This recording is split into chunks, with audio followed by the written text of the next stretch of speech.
of contact.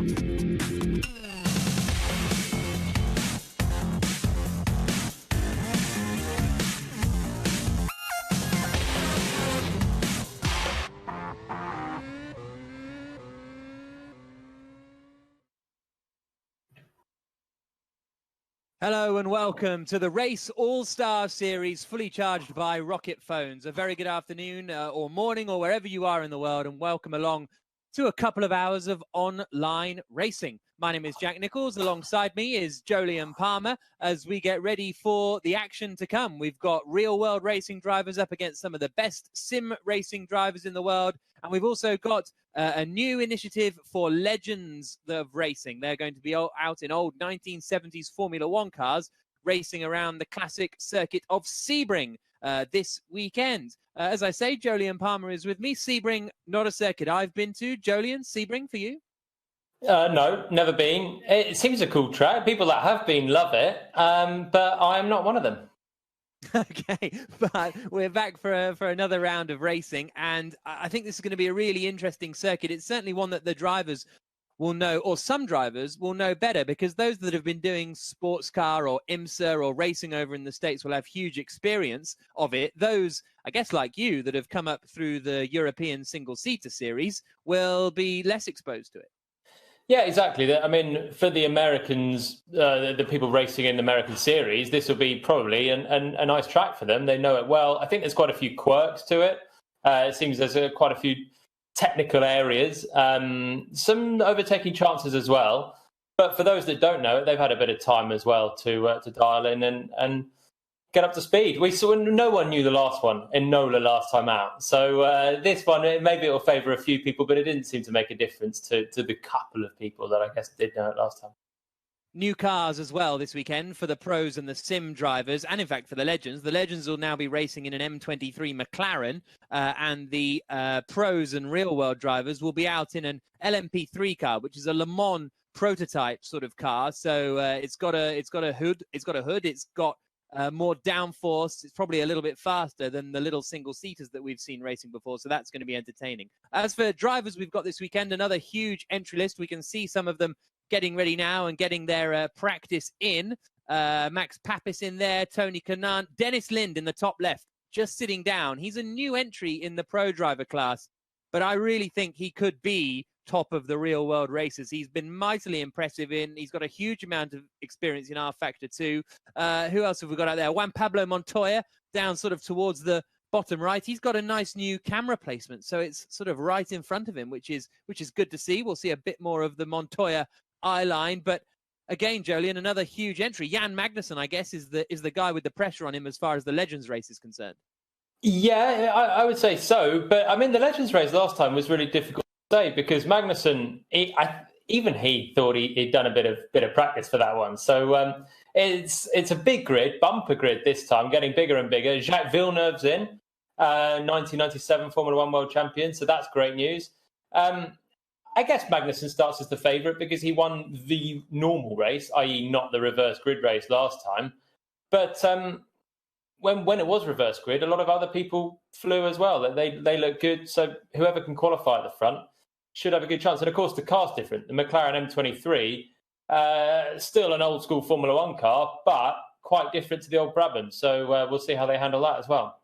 Okay, we'll be checking in with the drivers throughout the race as it unfolds. Make sure you follow the-race.com on the internet. That's the website for all the news. At We Are The Race on Twitter and Instagram to keep across everything that's happening in the sim racing world and the real racing world as well once we get back underway with that. There's also a new podcast, the Race Esports podcast, where myself and Claire Cottingham will be bringing you reaction every week to what we've been seeing over the weekend. Last weekend, we had Darren Turner and Bono Huis on. The weekend before, we had Jimmy Broadbent and Dario Franchitti. So that's available on all, wherever you get your podcasts, basically. So this is a look at the schedule that we have for today. Over the next couple of hours, we'll be starting off with the Legends Trophy. Then we'll have another Legends Trophy later on, which will be the reverse grid race, the 2 pro driver races, the sim driver race, the Jones Soda Last Chance qualifier, all finishing up with the All-Star Cup Grand Final a little bit later on this evening. And as far as the format is concerned,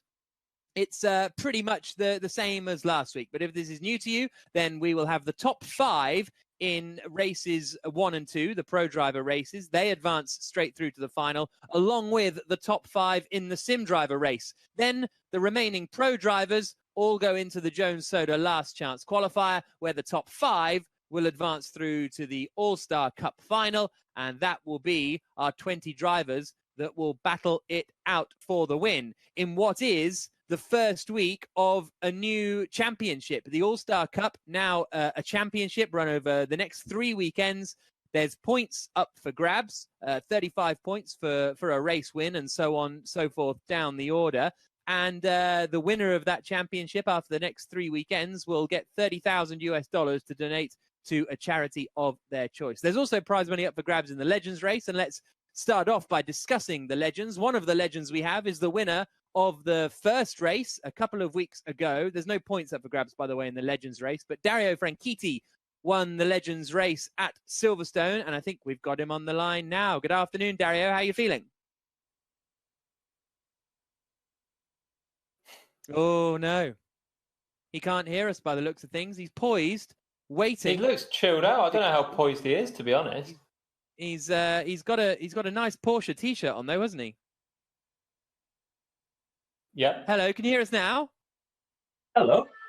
Hello. All this technical stuff, Dario. It's difficult, isn't it? How are you? Is this your new rig then, or is this your old original rigs? And how are you finding Sebring? This is still on Darren's demonstrator here, which begs the question, what is Darren driving? He's probably nicked my new one. Sebring's tricky. Sebring is really, really tricky so far. Not only is it tricky in the just by the nature of it, but in the M23 McLaren as well. It's really, really difficult. Okay, and how you have a lot of experience with it in real life, though, presumably, Sebring. Yeah, most IndyCar teams do testing on the short course, lap after lap after lap. I've done, I think, Sebring 4 times. I was lucky enough to win it with 2 of the guys I'm racing against, Tony Kanaan and Brian Herta. We won in the Acura on our first time out, but this is a lot more difficult. It's very, I'm finding it difficult to find the limit. I did a lap and it was 3 times quicker than I'd done before. I had no idea how I'd done it. Consequently, when I'm running half a second slower, I don't know where to pick it up either. So it's been tricky. Half of the battle is actually just keeping the car on the track. It's so easy to step over the limit, both on braking and then right in the exit of the corner, it spins up and round you go. Okay, well, try not to do that in qualifying. Have fun. Thank you very much. Okay, so there's Dario Franchitti, all set, ready to go. Let's have a look at some of the Legends drivers then that we've got out in this session. It's a really, really strong entry list. Emerson Fittipaldi in the M23 that he won the championship in. This is his car, basically, from the early 1970s. Juan Pablo Montoya, 7 Formula One wins, 2 Indy 500 victories out there as well. The 44-year-old, 2 NASCAR Cup wins, too. Jenson Button returning. He was not bad last week, Jolien. No, I thought he was pretty reasonable considering it was his first attempt. He missed the first week. So he's probably one to watch, I would say.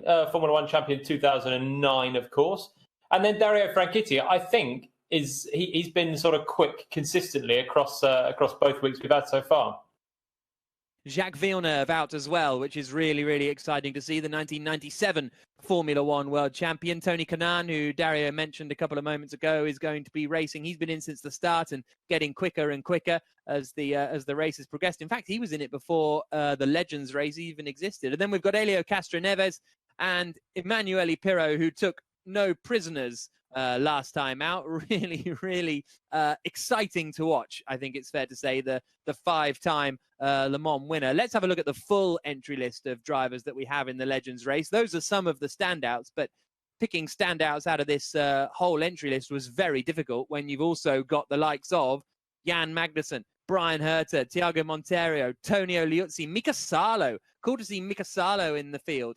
Max Papis, Jacques Villeneuve, as we said, David Brabham, who was running towards the front in the past. So that is the full look at the entry list for the Legends. Now, as well as we've got the two series. We've got the Legends racing in the McLarens, and we've got the pro drivers and the sim racers. They are in the LMP3 cars, and they're going around this Sebring circuit. Let's have a look at it now. And as we say, Dario, a man with experience there, he's won there in the past. Neither myself or Jolyon have been there, but I've done some laps in it on the old simulator. Damage is set at 25%.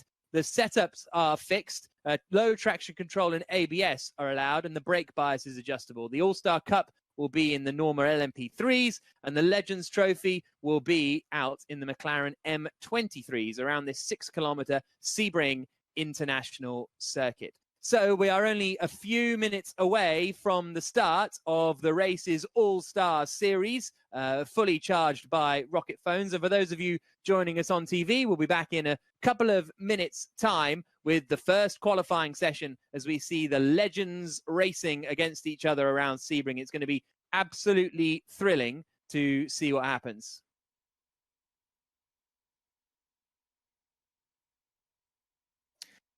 And for those of you still with us on the live stream, thank you very much for joining us here as well. And we can have a look at the lineups in the pro categories, races 1 and 2. First up, it's Group 1. We've got Jack Doohan out there. Richard Verschoor, Macau Grand Prix winner. So that's quite exciting to see him join the field.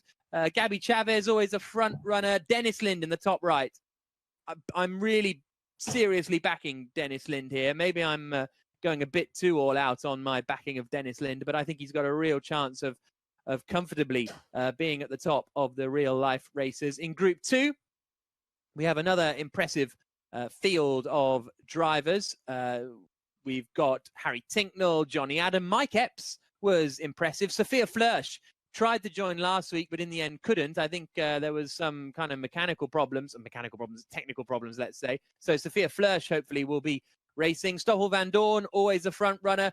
Martin Plowman, World Endurance Champion and Le Mans class winner, joins the field for this one. And Mitch Evans, not from IMSA and British GT, from GP3 and Formula E is where you'll best know the New Zealander from. The man from Auckland entering his first ever sim race this afternoon. And as far as the sim racers go, all of these guys getting appearance fees. We got Bono Huis, Rudy Van Buren are the front runners. Nuno Pinto in there, and we'll take you down through those when we get onto their race, which will be in a couple of minutes' time. Now, before the weekend got underway, I caught up with Jonathan Kendrick, who's the chairman and co-founder of Rocket. The Race All-Star Series, fully charged by Rocket phones. And it was really good to catch up with the chairman and find out why Rocket are involved in this series. We first saw Rocket appear on the Williams F1 cars last year. Why was it motorsport that you got involved with? So the big issue was we're a new brand. And so how do you reach a global audience with a new brand? What was the one thing that's got a global reach across a lot of countries that happens all the time? So when we looked at it, the big one, of course, was Formula One. So that's why we decided to go into that route. And was it an easy decision to then move across into the sim racing world? Why did you choose to join the race in this series? We looked at it, we thought everybody's going on sims and simulator racing, so we decided let's keep racing and do the esports series. I'm really, really happy with that and looking to do more, actually, if there's more opportunities. What is Rocket doing to help the world in these uncertain times? Part of the thing that every single rock phone gets worldwide is you get free calling. We've got something called Rocket Talk, and you could call anybody in the world, even on their landline, for free. In this time of trouble, it's really, really done well. We're connecting families, and it doesn't cost them a penny.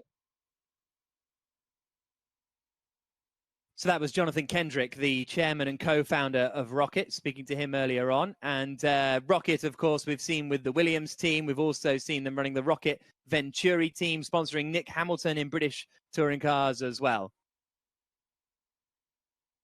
So we are about to get underway with qualifying for the first race in the Race All-Star Series, fully charged by Rocket phones. And to win one of these top-of-the-range Rocket IO Pro 3D phones, all you need to do is head to the website and answer a simple question. There's terms and conditions on the website as well, so good luck for that. So, as I say, we are not far away from the start of the Race All-Star Series. The Legends qualifying is going to be coming up first. Just a few minutes away from the first qualifying session of the Race All-Star Series, fully charged by Rocket phones, and we're racing at Sebring today, which we are very excited for. And let's focus on the Legends then. They're the ones about to be on circuit. What do you think, Jolie, and what do you think you're going to see from the Legends? Because although it's a different car, it's still it's a different car, but it's still the same type of car, if that makes sense. An old Formula One car, yeah. It's a fast car. I think, having spoken to Dario there, we're going to see some mistakes. They seem difficult to drive, and you're always struggling when you don't know why you're quick and you don't know why you're slow. And that's the main thing, really, from what Dario was saying. He could do a very quick time and not really know where he found the time. The next lap, think he's gone quicker, and suddenly go slower. So that means you overdrive, you push too hard in the dangerous traction areas or the bumpy braking zones. Mistakes, cutting them out, I think, will be critical. Yeah, so we are in the qualifying session and waiting to see the first drivers out on track in this Legends Trophy. You can see the Sebring circuit there, famed for its bumpiness, because you basically go up and down a runway, and it's sort of one of the bumpiest surfaces in the world, and it's 6 kilometers long. Turns 17 and turns 1 are the corners that are on the bumpy stuff, as it were, but not seeing anyone out on track just yet. As I say, this will be basically a one-lap qualifying session. Sometimes on the shorter circuits, like at Silverstone, we can see them do a couple of laps in. It's the Legends that are out first of all, and here we go. We've already got two-time Formula One world champion Emerson Fittipaldi, Jenson Button, and Jacques Villeneuve. So that is 4 F1 championship titles. We've got multiple IndyCar championship titles. Mika Salo as well. 2-time Le Mans class winner, almost a race winner. Where, Jolie and Palmer? Hockenheim, 1999. Good stuff.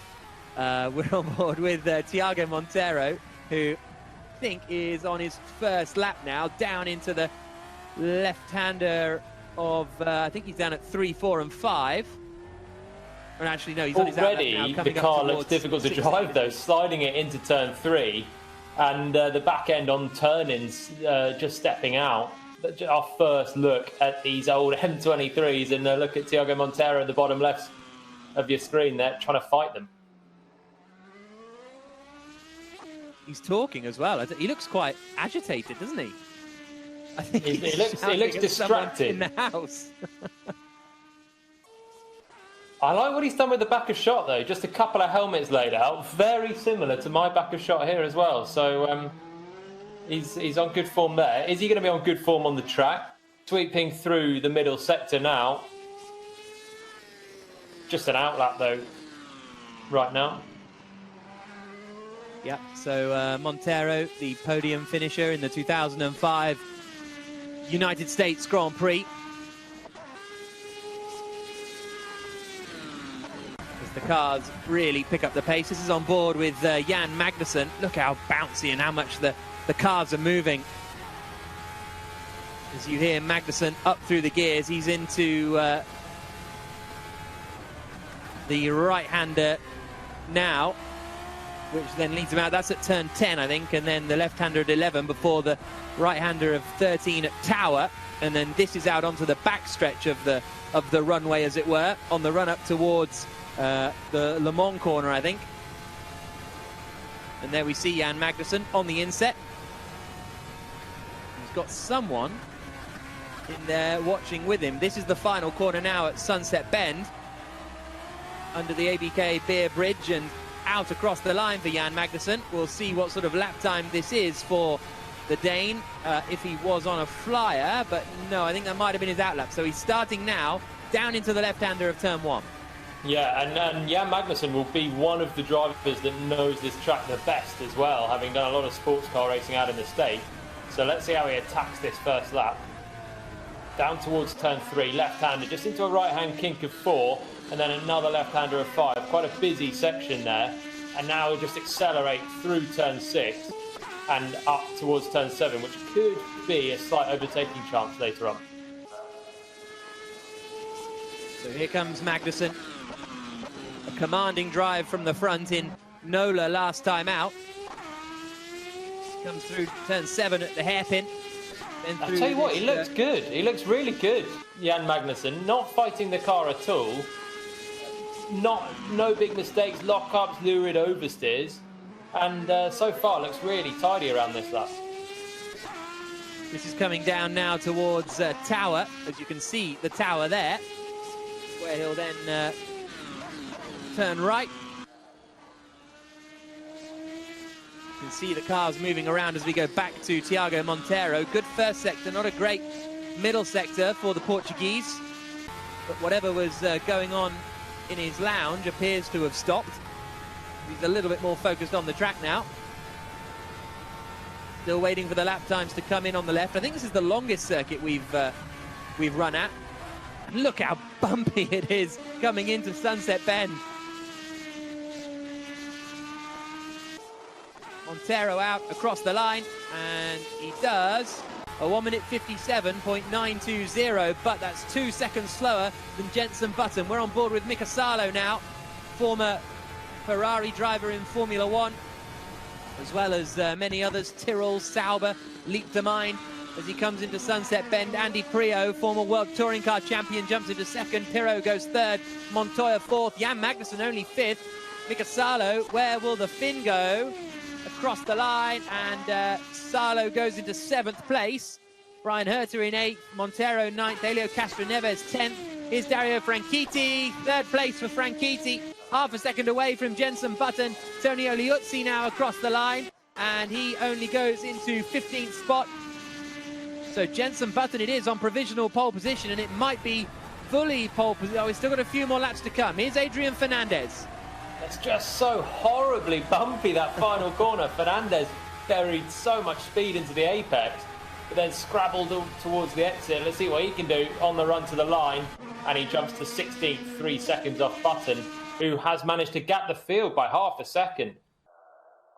And I think Jacques Villeneuve hasn't got a lap in there. It looked as though he was on a lap at the moment, but not quite pulling it off. So Jenson Button on pole position for the Legends race that is coming up any moment now. And Jenson Button on pole position for the Legends race in his Brawn 2009 liveried car. Andy Pirro alongside him on the front row. Then it's Dario Franchitti in 3rd. And then we've got Juan Pablo Montoya in 5th place in a 1989 Tyrrell tribute livery. David Brabham is in 6th position. Jan Magnussen 7th. Mika Salo completes the top 8. Then it is Colton Herter, well, it's probably Brian Herter in 9th position. Tiago Monteiro in 10th place. Helio Castroneves 11th. Darren Turner dripping more and more further away from the pace. He's in 12th place, but he is in a Leighton House tribute livery, so that's cool. Then we've got Gilles de Ferran in 14th, Tony Oliuzzi 15th, Adrián Fernández is in 16th place. And towards the back of the grid, Max Papis, Emerson Fittipaldi, Tony Kanaan, Jacques Villeneuve at the back of the grid. Didn't get a lap in. He's driving using an Xbox controller, I believe. So Button on pole, Pirro alongside him on the front row.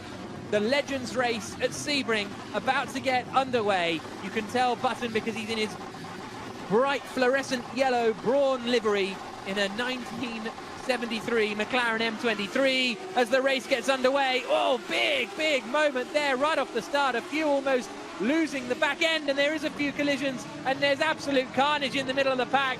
Someone's upside down. I think Villeneuve was involved in there, but Button it is who leads the way. This is Darren Turner, who's just managed to escape from all of that chaos, and there's more chaos on the outside of turn 1, but Jenson Button leads. Andy Priaulx in second, Juan Pablo Montoya third, Castro Neves fourth, Kanan is now in fifth position, Hurt is up to fourth, and I think that Dario Franchitti was caught up in that chaos because he's dropped all the way down to 17th place. Yeah, he must have been one of the front cars to be in that chaos. Franchitti started third, but it just looked so difficult to get the power down off the line. And whilst these drivers might have done a bit of practice, few of them would have done much start practice, and it just proved to be absolute chaos. So good news for Button and Priaulx. They're clear at the front, Button with a 7/10 gap. But absolute carnage behind. Yes, indeed. So Jenson Button leading. We're watching Max Papis in 9th position. He's trying to climb up the order. Darren Turner in there behind in 9th position. So Papis up into 8th place now, and he's up behind Jacques Villeneuve. Oh, big slide in front. I think that's Castro Neves. Castro Neves has a spin. Castro Neves wide there. Turner was off as well a couple of corners before. That's why Papis suddenly was up in 7th place, having started right towards the back. So these cars really proving more difficult to drive than we could have possibly imagined at this stage. So here's the replay. Jacques Villeneuve at the start got around Emerson Fittipaldi, and then it was just carnage. Someone did a Ricardo Rosset there on the right-hand side and absolutely charged into the accident that had already nearly finished. And Jacques Villeneuve says thank you very much and gains a load of places, and he's now up into 6th position. Button leading 0.7 of a second ahead of Andy Priaulx. Here's Turner and Papis side by side through Sunset Bend, and Turner is in 7th place at the moment. Papis loses it straight into the wall on the exit of the final corner. That'll cause him a bit of damage, and more importantly, a couple of places. Yeah, so Papis, who was having a good first lap, drops back again outside of the top 10. Nice move that from Darren Turner. Made amends from his mistake earlier on in the lap. Up the inside into the bumpy turn 17. We got a spinner ahead there as well. Adrián Fernández drops back. Yeah, facing the wrong way at turn 1. The winner of this race gets $10,000 to donate to a charity of their choice as Emerson Fittipaldi and Adrián Fernández collide. And then, Fernández comes back onto the track right in front of Gilles de Ferran and takes him out as well. But yeah, $10,000 on the line for the winner of this race to donate to a charity of their choice, which at the moment would be Jenson Button's to win, as we see now Jan Magnussen and Dario Franchitti 13th and 14th. Someone's lost it in front of them. That's Mika Salo slewing all over the place. But yeah, Magnussen and Franchitti battling over 12th and 13th place now. They've both gained a place with Mika Salo's spin. But Button it is who's leading, less than a second ahead of Andy Priaulx, Juan Pablo Montoya in third. Those top three really breaking away. In fact, Montoya's only 4/10 from the back of Andy Priaulx as Magnussen and Franchitti wind through this sequence of corners. Tell you what, Montoya's doing a good job. He's actually running at the same pace as Button after pretty much the first turn. That's where he was, a second and a half back. He still is there, and Priaulx's coming back towards him. So any minute now, I think we'll see Montoya trying to attack the back of Andy Priaulx for second. But this track, if there's one thing you don't want with a car that's very difficult to drive, particularly on traction, it's a track that's immensely bumpy, and that's exactly what we've got now, and why these legends are doing donuts as much as they're going in a straight line right now. It's just so difficult. Traction at a premium, the suspension having a serious workout, particularly through this corner here, on board with Max Papis, and there's another spinner in front, Helio Castro Neves. But yeah, it all just compounds to make it very, very difficult. Montoya's past Priaulx there for second. Okay, so that he was very close to the back of him, and now he has managed to get through. We're watching Max Papis as in front of him, Franchitti goes up the inside of Jan Magnussen into turn 1. Dario Franchitti up into, well, Izzy. They're still side by side. Magnussen trying to hold it in there on the inside, and Magnussen holds the place. So Franchitti, as they fight over the 10th position spot, it is Magnussen in the blue and white car in front of Franchitti in the all black car at the moment. Brilliant racing between the two. Another spinner but just behind them. I think that might have been Castro Neves again. But still, Magnussen and Franchitti side by side and still racing very cleanly. This time Franchitti on the outside. And Magnussen just holding the line there. Franchitti's going to have to wait a little bit longer around the lap. But the two of them have got much better pace than where they currently are, but they were both caught up in that carnage at the start, so they're both recovering and doing it very nicely, very cleanly. Well, I thought I was about to say that, and Franchitti would nerf the back of Magnussen, but he just about held on. So great fight between those two. Here's a look at a replay of how Juan Pablo Montoya got second place away from Pirro. Just got the slipstream. Pirro came across pretty late in the day to try and defend. But in the end, Montoya moved up into second place. As we say, he's in the Tyrrell Tribute livery from 1989, supposedly attributed to John Alesi. Well, or it could be Jonathan Palmer. Have we actually found that out? Both Tyrrell drivers from 1989, so could be either. But either way, he's doing well. Montoya now back up into second place, within 2 seconds of Jenson Button. There's not a lot of time left, and Jenson right now has been just breezing out that gap slightly, particularly with Montoya and Pirro fighting. But he might have a bit of work cut out if Montoya can find a storming lap. Here comes Magnussen and Franchitti across the line again. Button, as you say, in the lead, 2 seconds ahead of Montoya, who's now 1.2 seconds ahead of Andy Pirro. Jacques Villeneuve absolutely bossing it in 7th place, using an Xbox control pad just plugged into a laptop. There's a great photo of that we'll try and bring you later on. This is still the battle for 10th place as Franchitti gets sideways as he swings it through the right-hander. We've seen these liveries being chosen by some of the drivers. This one of Franchitti's is in Big Machine Vodka colours, so no historic reference there for Franchitti necessarily, as he chases Jan Magnussen for 10th place. Villeneuve has dropped down to 8th. He's been passed now by David Brabham. Darren Turner still running in 6th place, but Jenson Button it is leading the way. And here's what happened with Villeneuve. He's right there, and a little nudge on someone, and sends them out of the way. So Villeneuve with an interesting manoeuvre, and then I think David Brabham got it a little bit later on in the lap. I mean, he's still doing pretty well, Villeneuve. There he goes a bit wide. Is this where Brad comes through? Maybe not. But he's still doing a great job considering this is his first time and he hasn't got a controller. Again, Brabham on the inside there. That looks like a better move there, and that was when he went through into 7th place then. So Villeneuve a little bit scrappy, but fair play to him for using just an Xbox controller and keeping up a very sensible pace. Yeah, it's very impressive, actually. Jenson Button is on the final lap of the race, though, 2.3 seconds ahead of Juan Pablo Montoya. This has been a classic Button drive, really, hasn't it? Get the lead, disappear. In the Brawn colours that we saw him racing in 2009 on his way to winning the championship after an impressive debut a week ago, where he got wiped out here, wiped out there. He looks as though he's really getting the hang of this sim racing lark, and Button is going to take the win. The second race later on will be a reverse grid. Still, Jan Magnussen and Dario Franchitti are fighting. I mean, these guys have just had the most incredible fight now for 3 laps. Just side by side. They've got a slow car in front. That's Tony Kanaan, is it, they're both catching? The thing is, they're both really quick in their own right, but they fell to the back with that start chaos. Here we go, Franchitti surely now up the inside. Oh, but is he going to get Kanaan as well? 2 and 1. Nice move from Dario Franchitti. Outbreaks 2 cars. Suddenly finds himself up in 7th place. There's a bit of bumping between Magnussen and Kanaan, but all of a sudden Franchitti is 9th. Magnussen is in 10th place. So Franchitti finally managed to make the move. But here's Jenson Button swinging down into the right-hander at Le Mans and out onto the Ullman Straight for the final time, up towards Sunset Bend.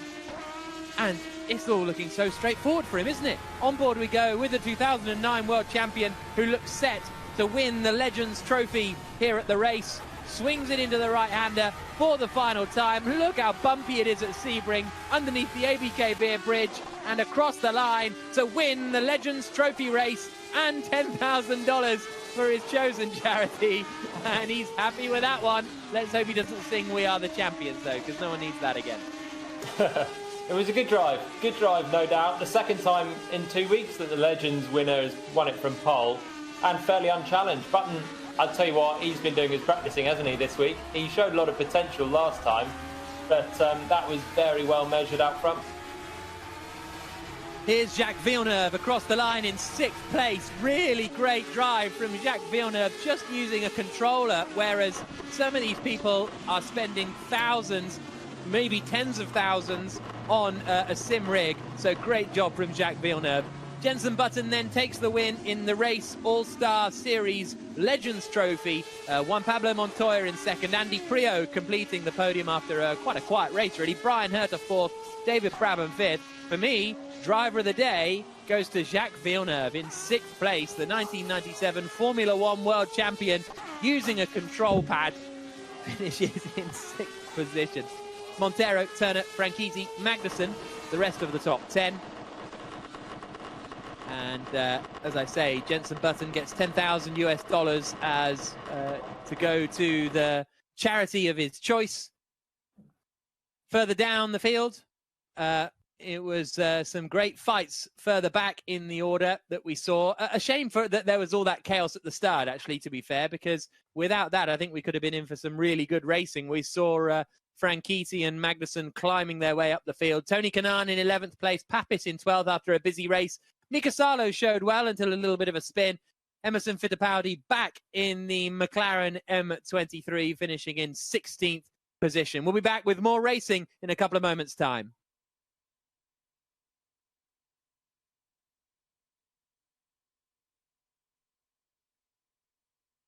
So for those of you still with us here on the internet stream, really, all of you loving Jacques Villeneuve on the YouTube chat, Antonio Alati saying Juan Pablo Montoya driver of the day for finishing a race. So that's a bit of shade there.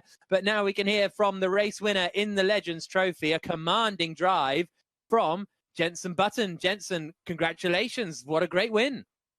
Thank you, man. It's amazing how nervous you get on this. I was more nervous on this in the race than I am in real life. And I think it's because every corner you feel like you're going to end up in a tyre race. Well, tell us about the car, because it looks bumpy out there.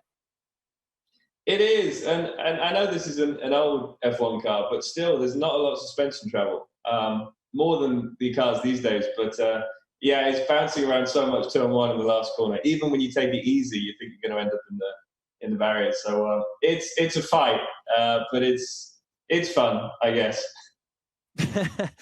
Have you been surprised how quickly you've sort of taken to it all? Because last week was your first time, didn't even know sort of really how to start a race, and then here you are winning from pole.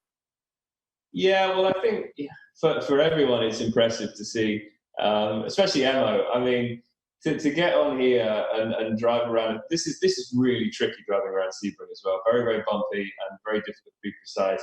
But Emo to get on here and be as quick as he is really impressive. So, and for everyone, this isn't our bread and butter. This isn't normal for us. It's definitely different. So it's been a lot of fun, and it's great racing against drivers I've raced against in F1 and other categories, and so many other guys that I wish I'd raced against but haven't had the opportunities to race against. So this is pretty awesome.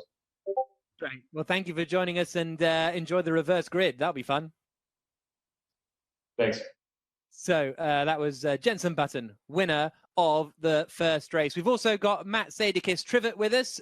You might know him as the Counter-Strike commentator, but he's also, well, if you've been watching our shows, you now know him from here, hopefully. Matt, what did you make of that first Legends race? I mean, that was amazing. That was, reverse grid is going to be fun for Jenson. Obviously, he's going to have to watch out for the chaos that is the start.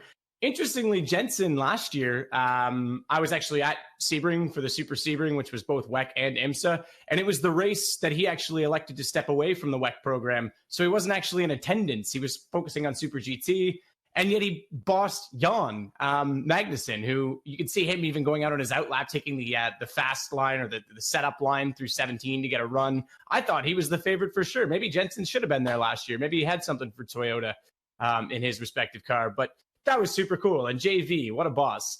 Just on a personal note, in 1996, he was a rookie in Formula One. He won the Indy 500 in 95. He was really the first driver that got me into racing. So for me to sit here and watch him is Canadian. Not only special, but also really cool because the first story I know of sim racing, if you want to call it that back then, or I guess video games being used to aid real drivers, was Jacques Villeneuve. He went out and bought equipment before his first season in Formula One just to learn the tracks, just to learn left and rights. So, okay, yes, he's on a controller, which, hey, shows you can get away with that maybe with some practice.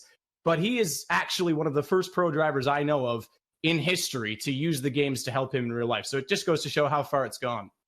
Wow. Was he on Jeff Crammond's Grand Prix too? Must have been. Oh, I'd love to ask him. I actually don't know. I know the story, but I don't know all the ins and outs of it. But yeah, before Australia that year, he plugged everything in and went nuts and tried to learn everything. Well, welcome back to the Race All-Star Series, fully charged by Rocket phones. We've got Jolyon Palmer alongside myself, Jack Nichols, and also Matt Trevitt from Matt Sadakis Trevitt there. So when people have nicknames, I get very confused. Matt, why are we running on R Factor 2 for this, as opposed to some of the other games that we see out there? Yeah, I mean, there's lots of great options, and I don't want to suggest that any is necessarily better than others. It depends on what you're after, and there's good experiences to be had with all of them. But in terms of what we're doing, and in terms of sort of the realism aspect to it, R Factor is very adaptable, and the mods and the people, the developers behind it, are very open to working with teams and projects such as the race for this particular all-star battle that we're doing in the Legends Cup. And you can get liveries in, you can adapt the tracks. They're all laser scanned, so they're super accurate, which is why we're seeing here at Sebring the bumps are such a factor. I mean, they are in real life. Like I said, I was there last year, and it's incredible how bumpy turn 1 and turn 17 are, and Jensen alluded to that. And in terms of the physics, I can't say this with 100% authority, but I will say the majority of Formula One teams, their simulators are actually based on R Factor Pro, which is the next level of the game that we're playing. You got to pay a little more premium to get into it. It's kind of exclusive, but it's a super, super accurate game. And although some people argue it's not as visually stunning, it offers everything else that you could possibly want. And the driving experience is second to none.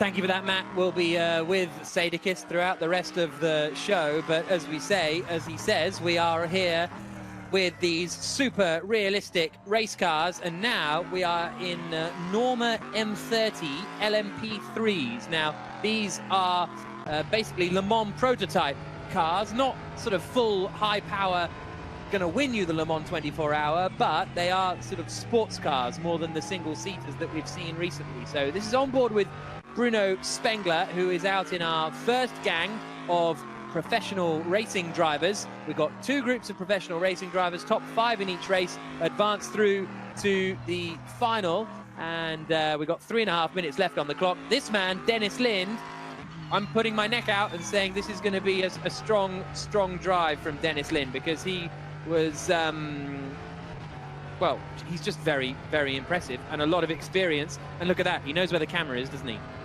Yeah, and he's just about to launch into a flying lap, isn't he, as well? So he's pretty chilled out through sweeping into turn 17, and now he's going to launch into that flying lap. So Dennis Lind, that's who your money seems to be very heavily on right now. Yeah. He hasn't competed yet. This is his first time with us. I think Philip Eng's in this heat, and he's been very strong as well. So we'll see. But interesting to see if Dennis Lind backs up your chat, because he looks good so far through the first few corners, and he seems very relaxed. Yeah, he's an experienced driver in R Factor 2. He was comfortably the top of the professional drivers in the SRO GT charity race that happened a couple of weeks ago. So that's why my money's on him. He's a race winner in the what was the Blancpain GT series, now the GT World Challenge for this season. And a lot of you now chatting on about Jeff Crammond's Grand Prix 2 on the chat. So that's great to see. This is Tom Gilman. What a game.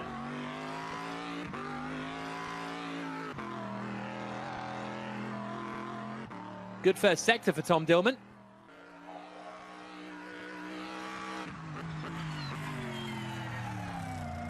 Cars sound great as well, actually, don't they, these? Yeah, they sound great. Really throaty noise to them. They're really heavy, these cars, compared to all the single-seaters. The last few weeks have been run in a Tatus, basically a Formula 3, Formula 4 car. They've been really lightweight, low-powered, and now they've got less downforce, and a load more weight to them. They should ride the bumps a little bit better than the McLaren M23 that we've just seen the Legends race in. But yeah, really a lot heavier, and that just extends the braking zones and just the cornering phases generally, as you got to turn that extra amount of weight and decelerate it all around each corner. Through the final corner at Sunset Bend comes Dennis Lind, nephew of Jan Magnussen, and here he comes, pushing the car towards the line, and the benchmark is a 1 minute 56.108, 8/10 of a second ahead of James Collado. Here now is Philip Eng across the line, and Eng goes second, just saying, about 3/10 of a second away from Dennis Lind. Here comes Esteban Gutierrez, the former Formula One driver, out across the line. Tom Dillman is third, Spengler fourth. Gutierrez goes only into 9th place. Gabby Chavez slots into 4th place. Here we've got James Pull coming around the final. Well, he's just coming through the right-hander now at Le Mans and out onto the Ullman Straight towards Sunset Bend. But it's Lind on provisional pole position at the moment with 25 seconds left on the clock.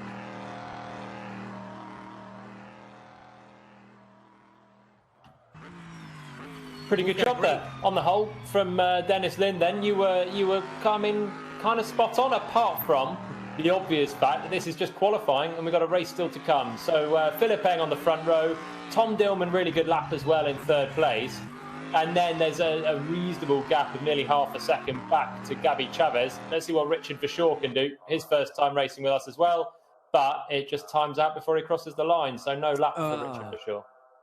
Well, at some point, I want to say for sure, it's Richard Verschoor, but that wasn't the time to do it. I don't think. The Macau Grand Prix winner. Here's the grid then. Dennis Lind on pole position for the first pro race. Then we've got Bruno Spengler lining up in 5th place. It's going to be second on the grid for Philip Eng. James Collado in 6th place. So that's a big improvement, actually, for James Collado. He's managed to climb up the order from last week. Gutierrez in 9th place, Wolfgang Reip in 10th, James Pull in 11th, Archie Hamilton is in 12th spot.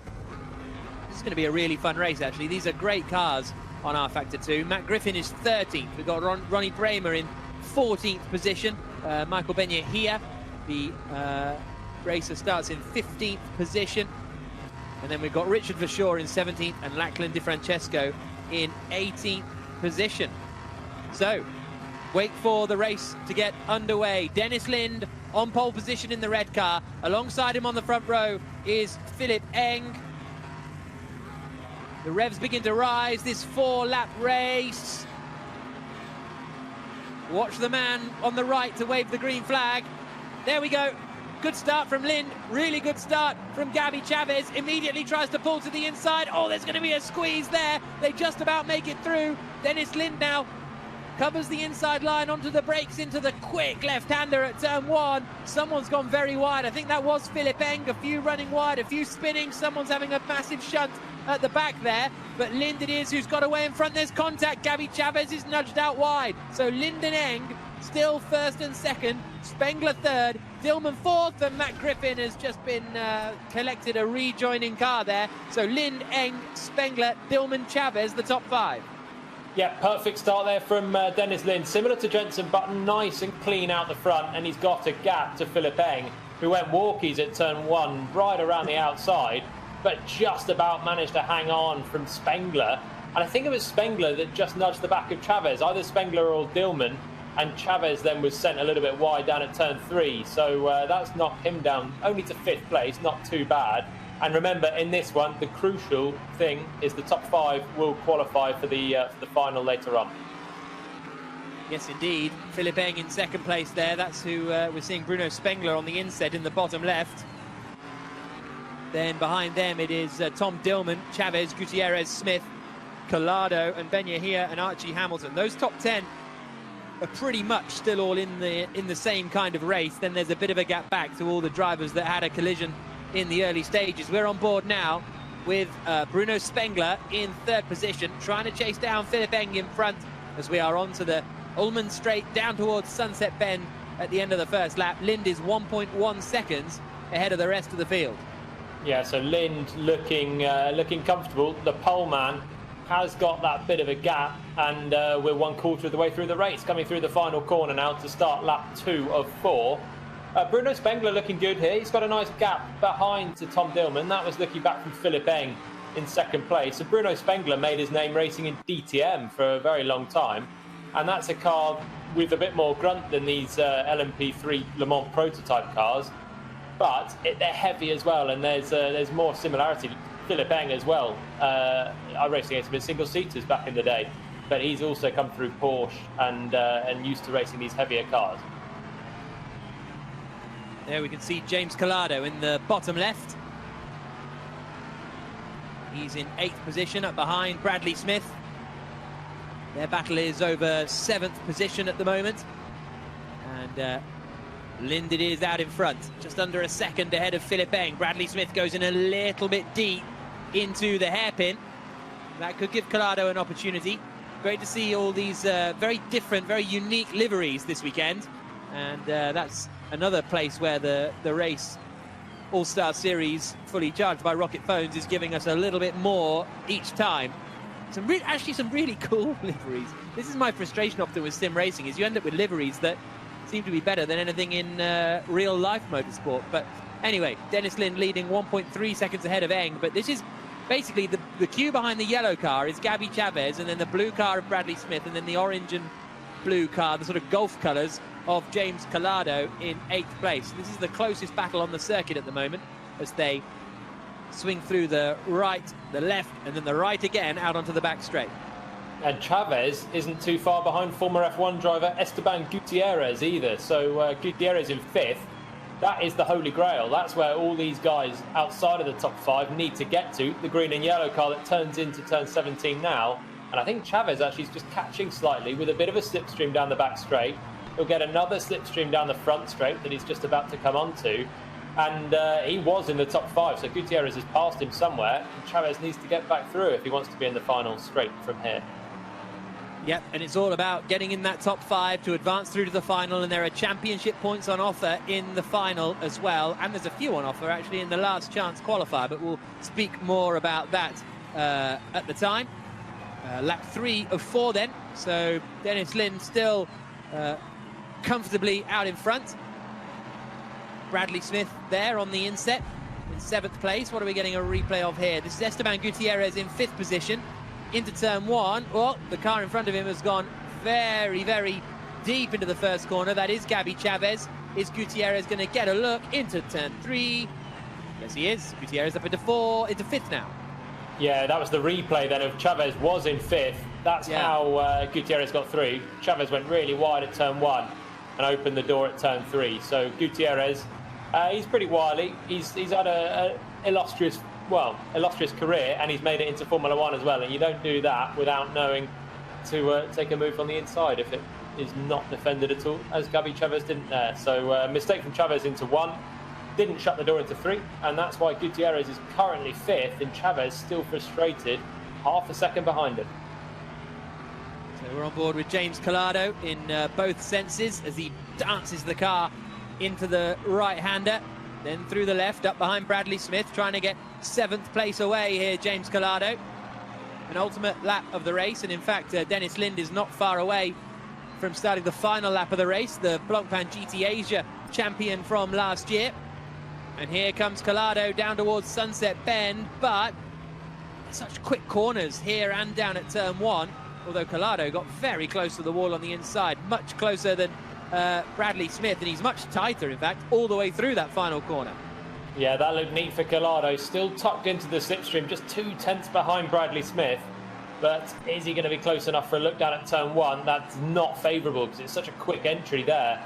Turn 3 is the better move, but Smith looked quite good through 1.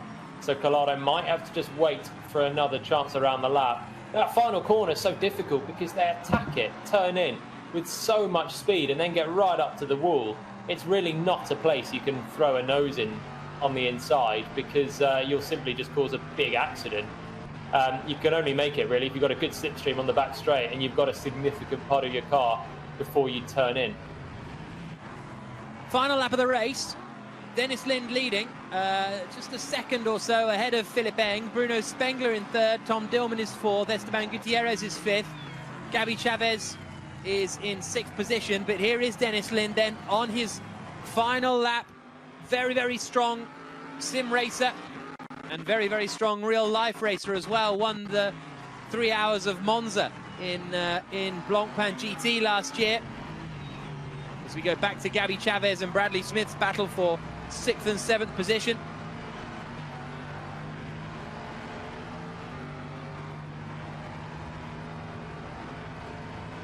I think Smith and Collado are going to make much progress here. That's Gabby Chavez in the bottom left that you're seeing.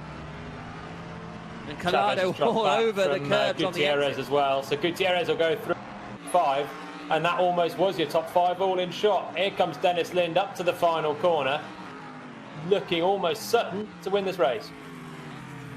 Through the final turn then comes Dennis Lind, and he's going to book himself a place in the final. Philip Eng's gone super deep on that last turn, but a big smile and a punch of the fists for Philip Eng, who across the line takes the win.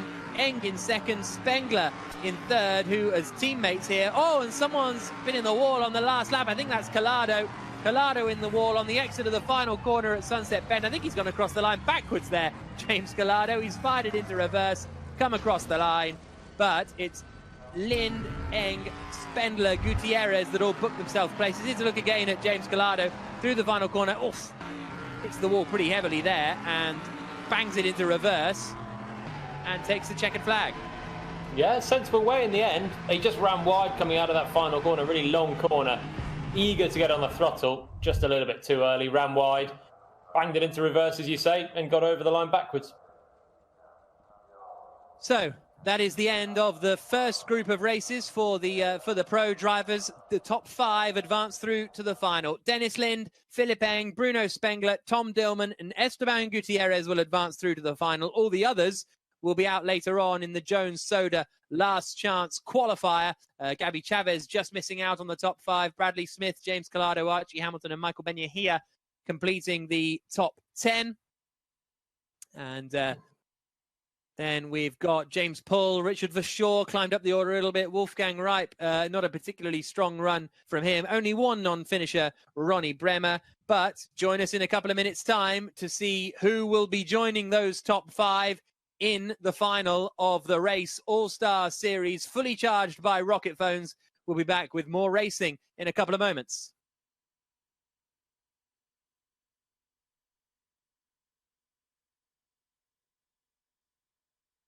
So Dennis Lind is the winner in that race, just ahead of Philip Eng. Interested to see what they can do in the final now, because they weren't that close together on the track, and there wasn't that much up for grabs, was there? You've just got to get in that top 5. Yeah, exactly. They didn't need to risk it at all there. The top 5, by the time Chavez went wide and Gutierrez came through, they were fairly untroubled, actually. Gutierrez dealt with a bit of pressure in 5th place.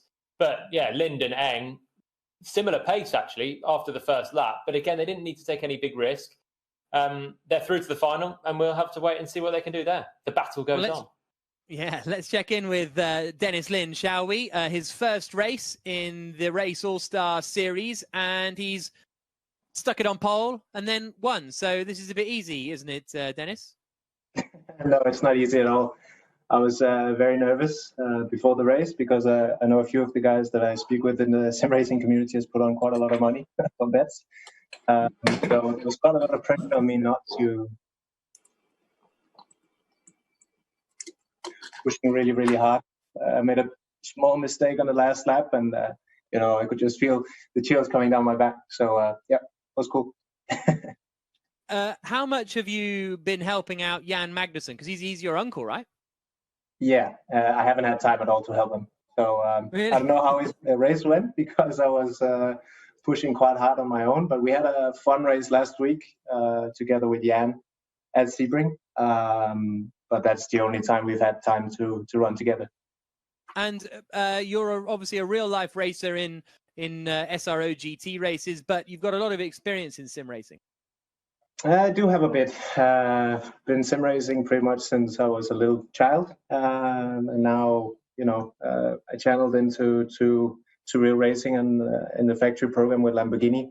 So I'm quite privileged in the way where I'm at right now. Cool. Well, thank you very much for joining us, Dennis. Best of luck for the final. Thank you. Thank you. Let's check in with Matt then. Matt, how did you enjoy that race? Quite quiet up at the front, but we're sort of used to that now in the early sort of qualification races. Yeah, absolutely. Lind, by the way, yeah, he's Mr. Sim. That guy's done everything. You can see he was wearing his Singularity jersey, which is an esports organization that adapted a sim team, and they brought him in to manage it because he knows so much about both the real racing side and the esports side, and similar to sort of Torqued Esports or Ideas in Cars, which do a lot of stuff with the race. He is going to be one to watch in terms of the real drivers this week. I think he could finish the best, but Eng and Spangler finished nose to stern, just as they did in the iRace a few weeks ago for IMSA on the same circuit at Sebring. They were in the M8s, which actually Bruno obviously raced there last year for the WEC race. So kind of cool to see them battling it out as BMW teammates, and also on the track here this week and qualified comfortably. I do love that we're in these Le Mans prototypes now. I think it suits this circuit. I mean, anyone who's watched Ford versus Ferrari knows that this is a classic sports car circuit, and Le Mans prototypes are very much an adaptation and an evolution of that. And the bumps, the power, the grunt, it's still a downforce car. It's not hugely powerful, but it's a little more heavy. It's a lot more to manage. And I think it's going to really put a lot more emphasis on driver skill. And we're seeing more and more of these real drivers get quicker and quicker as time goes on. And they're all in this situation. We're all in this situation together, and they're putting more time in on the sim. Great. Thank you very much, Matt. So we will be getting underway with the next part of qualifying in just a couple of moments' time. Just a few minutes away then from the second group of drivers here at the Race All-Star Series, fully charged by rocket phones. We've just seen the first group of pro drivers race. Dennis Lind from pole position taking the win ahead of Philipp Eng and Bruno Spengler. Next up, we've got our second group of professional real-world drivers that are going to take to the track. Some big names in this include Stoffel Van Dorn, who's always a front runner. Mike Epps as well, who was very impressive last time out. I think he finished best of the real-world races a week ago. And there are championship points on the line for the first time. This is the start of a 3-week championship, at the end of which $30,000 will be given to the champion to donate to a charity of their choice. My name is Jack Nichols. I'm joined by Jolyon Palmer as we look, Jolyon, at the next batch of cars on track. Sebastian Priaulx out first of all, son of Andy Priaulx. Yeah, so here we go then. Heat 2, qualifying underway, 30 seconds in. I agree with you. I think Mike Epps was really, really strong last time. Stoffel Van Dorn's always successfully got through to the final as well. So I think the two of them are probably our two to look out for, particularly in this heat. But as always, quite a few newcomers as well, and difficult to read. Very different track, very different car. So it could upset the form book slightly. Now, I've just remembered that I was sent a clip of how to say Job van Uytert's name, and I've forgot to listen to it before this commentary. So I will try and find that. But anyway, here is Job out on his lap. Currently, well, no one set a lap time yet. We've also got, I think, Sophia Flörsch out in this session, which will be cool to see. And we're on board with Sophia Flörsch now. That's not her in the end set, obviously, but warming her tyres a little bit. Former Formula 3 racer. Ginetta Junior. Race winner. No, not champion. Race winner. Ginetta Race Junior. winner, for sure. Yeah, German Formula 4 front runner as well. So Sophia Flörsch due to race in Formula 3 this year, the old GP3. But, well, hopefully still will race when we get underway with the proper racing season. But here we go for Flörsch's debut in the Race All-Star Battle. Through the final corner, launching into a flying lap. Let's see what she can do. So here comes Flörsch then. As we cut back to Max Günther, who is a Formula E race winner. Formerly in Formula 3, where he performed very well. And now he's out onto the back straight. We'll see what Günther can do as he warms his tyres up as well. And there we see Max Günther in the inset. Getting onto the brakes into the final. Warming in Heat 1, did we? This seems to be new for Flörsch and Günther. I don't remember seeing Lind busy waving at the camera on his outlap. let alone thinking about warming the tyres. But let's see then how this pays off for Sophia Flörsch. Down, got to pick the braking spot there for, what's that, turn 7, the right-hander, into 8, and then onto the medium straight. And then we got the back straight coming up just after the next section here. A lot of full throttle time. And then hard on the brakes again. So Flörsch, the young German racer. This is Mike Epps, who's done the fastest first sector of anyone. He's gone purple in sector 1, as you can see on the bottom right there. Epps, the Zansho Sim Sport driver. One of the many sim racing teams that some of these guys belong to. Gloves on. That's when you know they're taking it that little bit more seriously. Mike Epps, probably that means he's done quite a lot of laps, wouldn't you say? To have the gloves on. Maybe a better feel, but stop blistering on a steering wheel potentially. Here comes Epps, fighting it through the right-hander and out across the line. What's this lap time going to be for Epps? A little bit of a shake of the head there. There's a 1 minute 56.483. Goes to the top of the times. Here comes Sophia Flörsch, who goes into 8th place, 2 seconds away. Job van Uytert is in 4th position. Emanuele Correa is in 5th spot. Here comes Stoffel Van Dorn. Can Van Dorn get near the front? He goes pole. A 1 minute 56.438 for Stoffel Van Dorn. Now here's Max Günther. 30 seconds left on the clock. What can Günther do? Van Dorn on provisional pole at the moment, but only by 0.5 of a second. Günther's sectors don't look all that great, so it looks like Van Dorn might have done enough. Found a heat in the final sector. Here he goes through the final corner and out towards the line. So far, Van Dorn on pole just from Mike Epps. He wasn't chuffed with his lap, and Günther crosses the line and goes 6th. So that puts him in the mix, but still over a second away from Van Dorn. And it was Van Dorn and Epps who had a really good fight last week for best of the pro drivers. So they're continuing it straight away here. So very strong performance from Stoffel Van Dorn. We're in the second group of pro drivers then, about to get out onto the circuit in a couple of moments' time.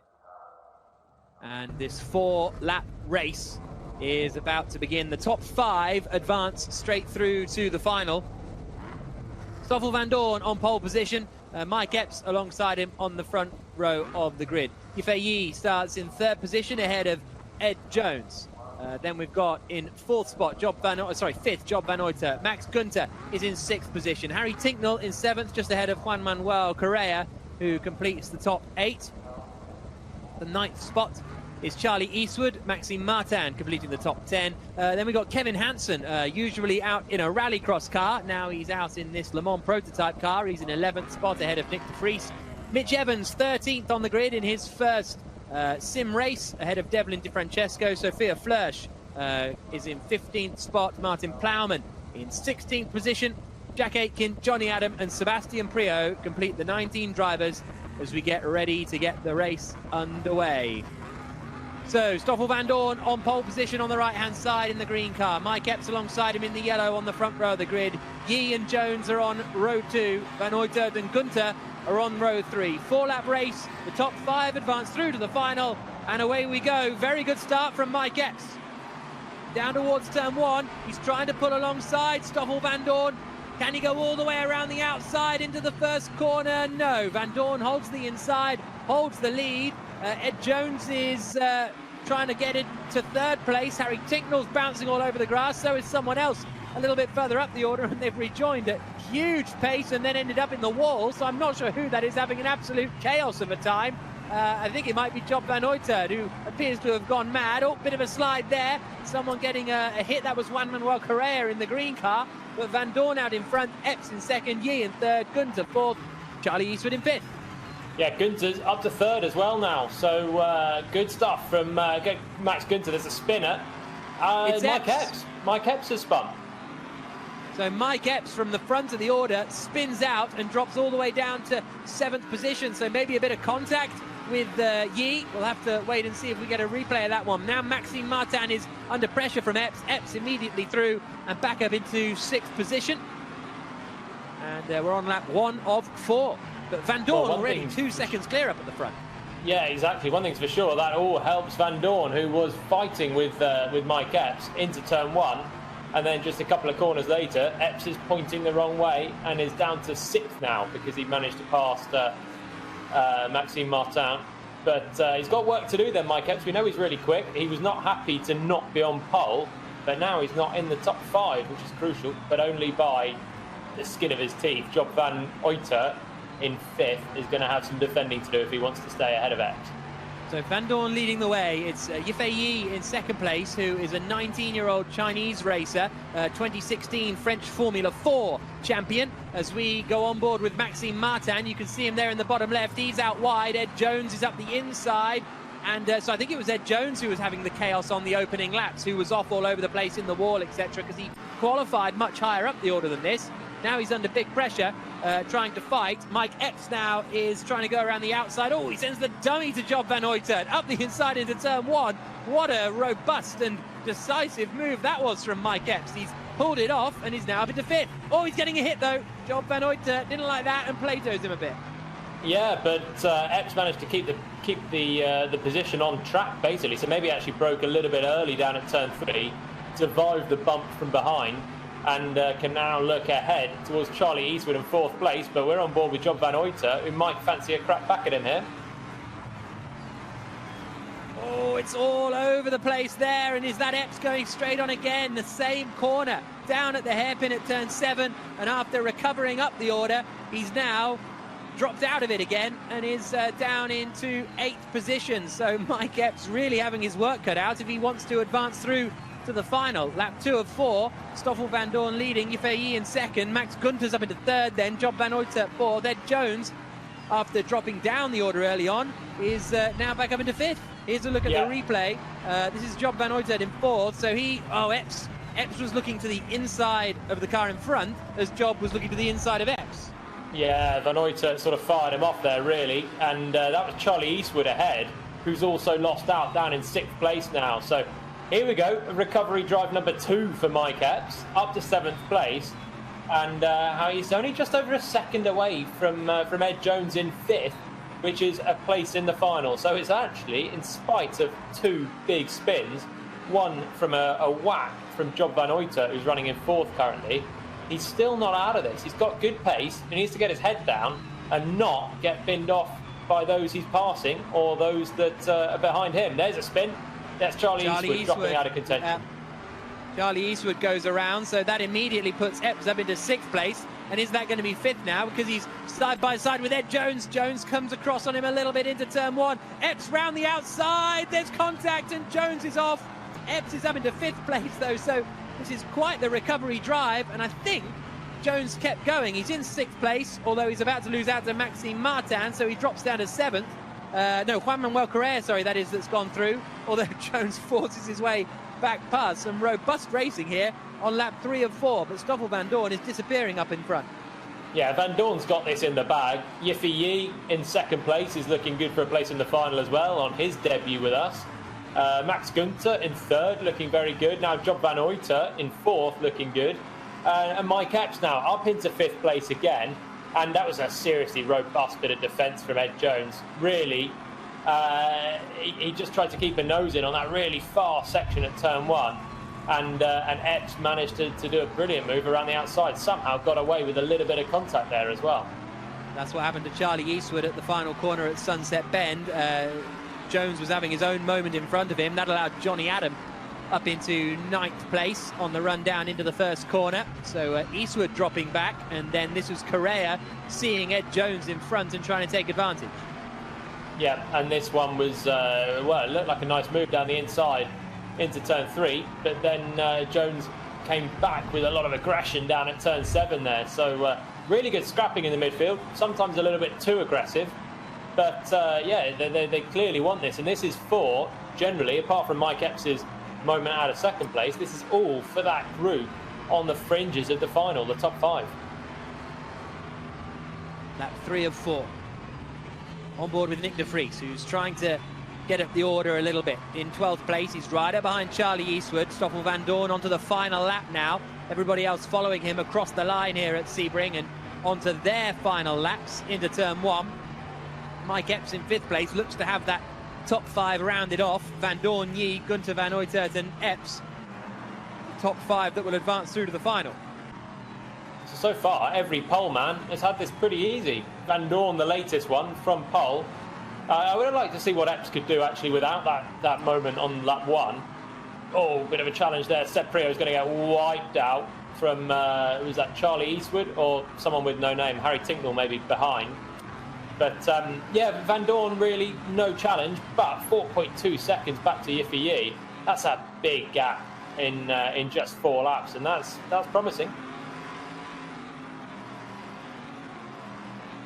So Ed Jones in 6th position, Max Martin right behind him. Stoffel Van Dorn's 4.5 seconds out in front now. So really looking forward to the final where we can see all of these drivers go head to head. He had a 2-second lead about halfway around the first lap, Stoffel Van Dorn, the young Belgian Formula E racer for Mercedes.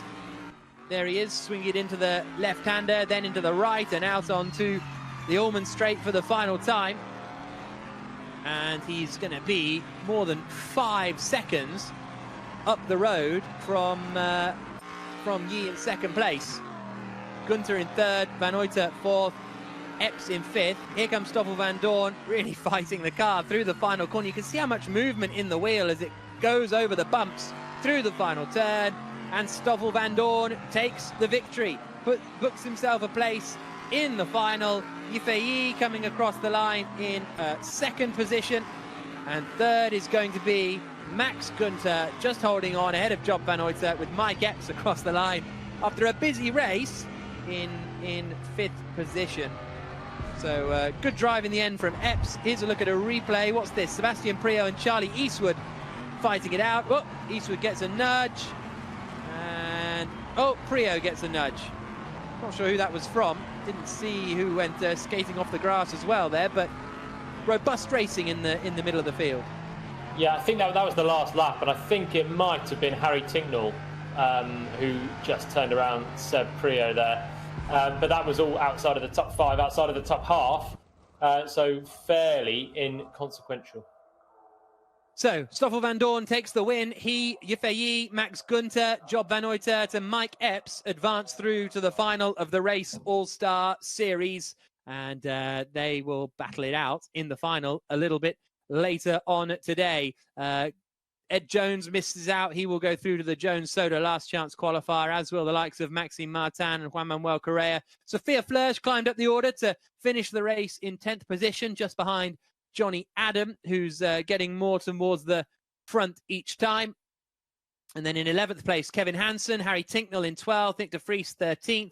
Mitch Evans finishes his first sim race in 16th position. Charlie Eastwood, after a very, very busy race, finishes down in 18th position. But join us in a couple of minutes' time where we'll have the sim racers out on track here at the Race All-Star Series.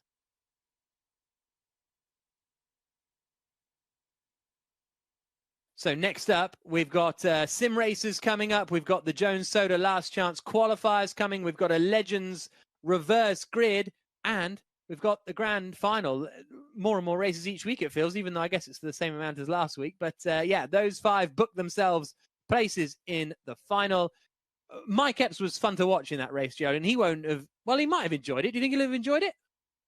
I think he'll have hated the first sort of 2.5 laps. And then once he got back into 5th, I think he might have sort of enjoyed the battle in hindsight. But when you've got the pace to be winning, to be out front, and I think he actually lost it on his own on the first lap, to be honest, unless someone massively missed their braking point. I don't think anyone was too close to him. But yeah, then he was just on a charge and then got punted again. The fury just rages even more. And then finally managed to get into the top 5, and job's a good one. Job's a good one. Also a good one, Stoffel Van Dorn, who joins us on the line now. Stoffel, I mean, that was a massive win, more than 5 seconds after 4 laps. Yeah, it was a good win. Qualifying was very, very close with Mike. I thought it was going to be between myself and him for the pole position in our group. But I managed to pip him, and then I had a good start. We had contact in the hairpin, so I nearly lost it completely there. Nearly spun around. I think he he actually did. And yeah, from then on, I kind of had a buffer behind, so it was just about bringing the car home, not making any mistakes, and yeah, it was a good race. Have you raced Sebring before? Do you know the track? I've never raced at Sebring before. All I know is that it's bloody bumpy. Okay, well, that's all you need to know, it seems. If that gives you the big win, what are you feeling going into what's your aim when you go into the final? Is it just best of the real races, or is it changing now to try and get into the top 5 amongst the sim races? I think it's still kind of try to be best of the rest. So whatever that is, that's probably around P6, 7. Anywhere between 5th and 10th, I think is realistic. To fight with them is extremely difficult. I mean, they still have a big pace advantage, but you never know, because if they keep fighting amongst themselves, I feel like when I get involved in the fight, I could do a better job, and I could get in there. How much practice are you doing? Because some of the hardcore sim races are doing 6 or 7 hours a day. Are you doing that much, or you've got a life? No, I can't do 5-6 hours a day. It's way too much. I did a few laps yesterday, and then I started again this morning. So it's definitely not as much as the sim races. So that's definitely where some of the pace comes from. But it's really intense to do that many hours behind the computer. Cool. Well, thank you, and good luck for the final. Thank you. So Stoffel Vandoorne there, winner of the second group of the All-Star, the race All-Star Series, fully charged by Rocket Phones. Vandoorne, Ye, Gunter, and Mike Epps making it through then into that grand final, the top 5, and Job van Uytert as well. I said, and apologies to, I can't remember who messaged me saying how to say Job van Uytert's name, but I can't find the message now, and so I'm probably saying it wrong. There we go. Our viewers on TV are going to be coming back to join us in a couple of moments' time, at which point we will move on to looking at the next race. That was an entertaining race, though, and a very good drive from Stoffel Vandoorne to finish over 5 seconds up the road. I think that's one of the biggest wins that we've seen, certainly today. Absolutely commanding from Stoffel Vandoorne. We're about to get ready for the next qualifying session on the Race All-Star Series, fully charged by Rocket Phones. Myself, Jack Nicholls, and Jolyon Palmer are with you. Jolyon, we are looking now at the sim races. These are some of the top guys in the world, and we've seen some intense races over the last couple of weeks. But this is the first time that it's going to be counting towards points when we get through to the grand final. Yeah, there's a bit more at stake, which is very exciting. These guys, they're so on it all the time. They make very few mistakes. The racing's remarkably clean as well. Hundredths separate the top positions. Tenths separate the entire grid. And with series points up for grabs, there's a little bit more on it this time. So again, the top 5 make it through to the final. There's no last chance qualifier for these guys. So this next heat's going to be pretty intense. Yeah, the last chance, the Jones Soda last chance qualifier is just for the real world racing drivers who don't make it through. It's only the top 5 sim racers that will advance, and then none of the others. But they all get an appearance fee just for showing up. They get paid money because the race believes that the actual sim racing world deserves as much recognition, because these are the guys that are right at the top of their game. We've got the likes of Bono Huis and Rudy Van Buren and Erhan Jajowski, who's very impressive. Nino Pinto has been strong in recent weeks. Peter Berliak, a front runner. James Baldwin as well.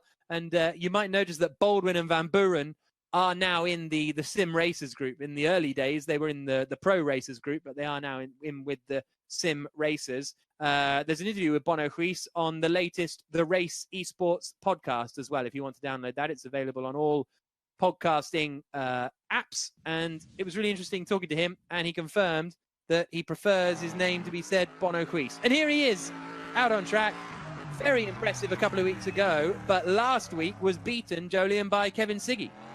Yeah, I'm surprised you didn't mention Kevin Siggy before. For me, he's been the pace man across all weeks, all times. He actually only took his first final win last time out, but he's been always on pole, riding at the front. and finally got the first win last time. Different car, different track. I mean, a completely different car. I really can't emphasise how the driving style should change, and the feel of the car will change when you go from a very, very lightweight single-seater to a Le Mans prototype car like this. But all different. And look at Rudy Van Buren, another front runner, warming those tyres on the outlap. So here comes Rudy Van Buren into the right-hander. These guys will only get one lap of qualifying in, then the grid will be decided, and then the race will be getting underway pretty quickly, you have to say. And Van Buren weaving around on those tyres to try and get the temperature into them. As you say, we didn't see a huge amount of that in the single-seaters, but especially when you see the sim drivers doing it, it obviously means it's worthwhile. You know, maybe real racing drivers are doing it because they're just sort of used to it, whereas the sim racers, they know exactly to the degree that they want to get those tyres in before the lap starts. Yeah, and for those pro drivers that didn't make it through, they've got the Jones Soda last chance qualifier up next. If they're watching this, they will all be weaving like mad on the outlap. Always, you've got to be learning and seeing how basically the drivers that are doing better than you, how they're doing it. And these sim drivers we're expecting, be the benchmark once again. As Stoffel Van Dorn said, they do a lot more mileage than the pro drivers, and they pick up the tiniest of little tricks and tips. And whilst this is a new track, new car, they'll still be very dialed in, and you'd expect what they're doing is pretty much the absolute pace that this car can do around here.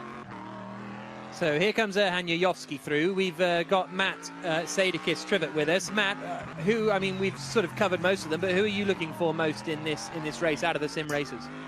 There's lots of guys to look at.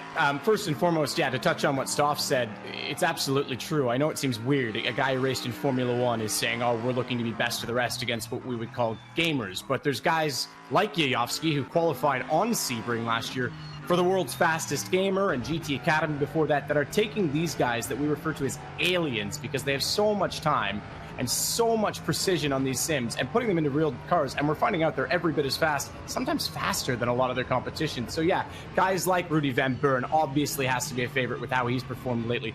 Bono Huis obviously picked up a win 2 weeks ago, second last week. Kevin Siggy comes into mind. This is getting more and more competitive, and the fact that Baldwin and Van Buren are back into this class in this qualifier means that only 5 slots available. There's going to be someone, a big name, that's featured probably on the podium even in the last couple of weeks that may not make it through. Yeah, you're absolutely right. Here comes Yuri Kasdorp then across the line, and we'll start to see what sort of lap times we have got as he does a 1 minute 56.058. Nikodem Wisniewski goes up into third place. Can't see the tower yet. Rudy Van Buren across the line. I think that's only 7th for him. Here's Nuno Pinto. And here's the tower then, so it's Terzic who's on top, Yayovsky in second, Wisniewski third, Simoncic in fourth, Kasdorp fifth, Huis in sixth, Van Buren seventh, and Siggy in eighth. So Huis, Van Buren and Siggy, the previous race winners, in sixth, seventh and eighth. The other race winner, Simoncic, in fourth position. So that's quite a mix-up, you have to say, with Alan Terzic out in front. Yep, we never thought that was going to happen, really. Those three that we were really talking about, Bono Huis, Rudy Van Buren and Kevin Siggy, all starting this race outside of the top 5. They've been perennial race-winning candidates for the first 4 weeks, but now they might not even make the final unless they can make up places, because remember, these guys don't get another chance after this heat. No. So Alan Terzic starts on pole position, the driver for the Singularity team, which is the same as Dennis Linz. Erhan Yayovsky is alongside him on the front row. Nikodem Wisniewski is in third place ahead of Jene Simoncic. Yuri Kasdorp completes the top 5. Bono Huis in 6th position. Rudy Van Buren in 7th. Kevin Siggy in 8th. The last 3 race winners in 6th, 7th and 8th on the grid. Kuba Brzezinski is in 9th place with Peter Berliak completing the top 10. Nuno Pinto in 11th. David Greco, the Italian, in 12th spot. Then we've got 13th for James Baldwin, former winner of the world's fastest gamer. Risto Capit in 14th, Alex Siebel in 15th, Yunus Raivio in 16th position on the grid. And these 20 drivers completed by Jimmy Nisula, Yuri Toman, Kamil Pawlowski and Borja Milan. So this is going to be a fascinating 4-lap race about to get underway. Keep your eyes peeled. On pole position is Alan Terzic. And, has he just jumped the start there? Keep an eye out on that one. He seemed to twitch forward a moment there, Terzic, and it is Yayovski who's got a good start. Terzic comes over to try and close the door. Simoncic might look to the inside. We're on board further back in the pack as they swing into the left-hander of turn 1. Everybody safely through the first corner, but it's Yayovski who's got into the lead. Terzic is in second place now. They're still side by side down towards turn 3, and Terzic is back in front. We're not seeing it at the moment, but Terzic holds the lead with Yayovski in second. Third and fourth are side by side. Simoncic and Wisniewski battling. In fact, Simoncic is off. Simoncic is in the wall hard, and that is really going to affect him, and he might even retire from the race straight away because he won't be in the top 5 come the end of this one. So Van Buren up to 4th, Huis in 5th. Kevin Siggy has dropped down to 16th place. Last week's winner all the way down in 16th position. Rudy Van Buren is side by side with Nikodem Wisniewski, and Van Buren is holding the place in 3rd spot at the moment. Frantic opening couple of corners, and it's still not over because there to the outside goes Bono Huis to move up into 4th place around the outside of Rudy Van Buren. Lovely move from Bono Huis. That was on Wisniewski. Van Buren is the car we're looking back from, and both Van Buren and Bono Huis then up into the top 4, having started outside of the top 5.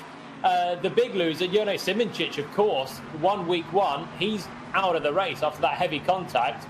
And Kevin Siggy has it all to do. He's somewhere now down near the back as well. Risto Capit in all sorts of trouble, was running up in the top 10, but then had a bit of a moment and went all over the place. Alan Terzic, though it is, who is still leading the way, 0.4 of a second ahead of Erhan Yayovski in second, Rudy Van Buren in third. Now, what are we? So this is Alan Terzic.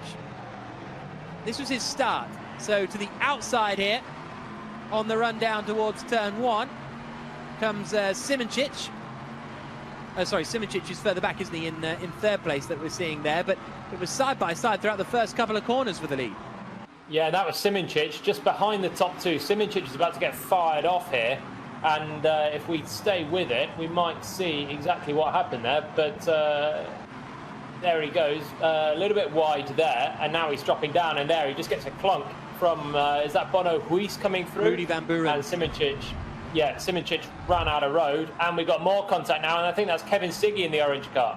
Siggy's out of the race. Siggy retires after contact. So the winner from last week is not going to be making it through to the final. He's not going to be making it to the end of the race. Lap 2 of 4. This is the sim racers competing in the Race All-Star Series, fully charged by Rocket Phones, and we're on lap 2 of 4. Here's a replay of James Baldwin sending it into turn 1. Whoa, that's fast.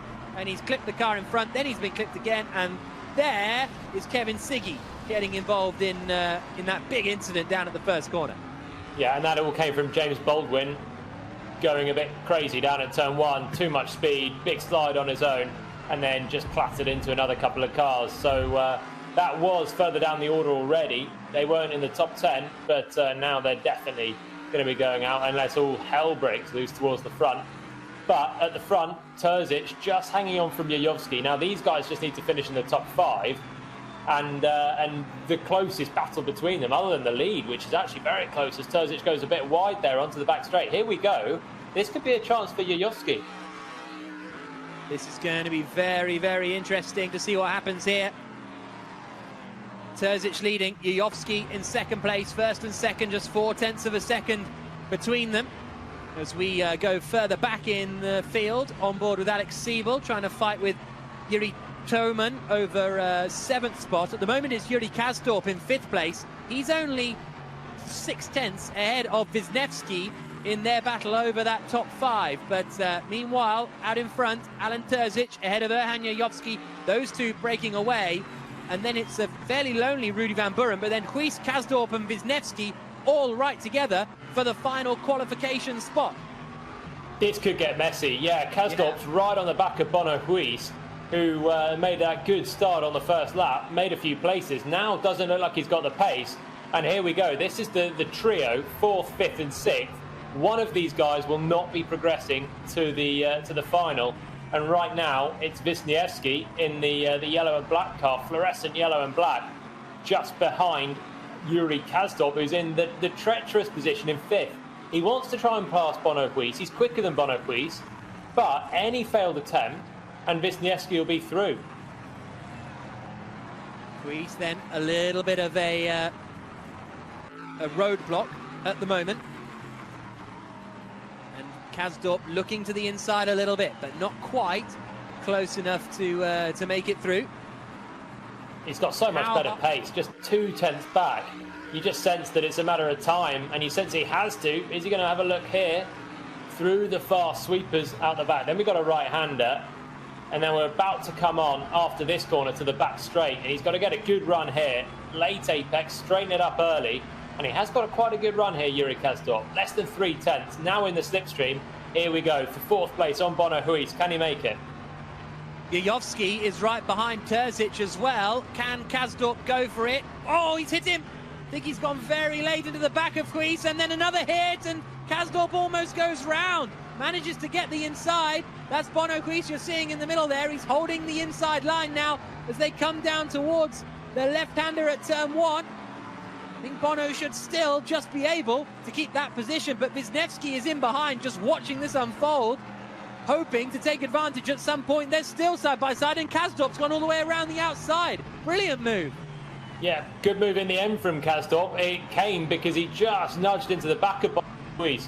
Of course, these cars are just that bit stronger as well than the single-seaters from the last few weeks, so they can take a little bit more contact, and Kasdorp using that to his advantage, just a tap and go with Huis at the final corner, and then a lovely close to the move at turn 1. Now look at Wisniewski all over the back of Bono Huis, and this is for that critical 5th place on the last lap.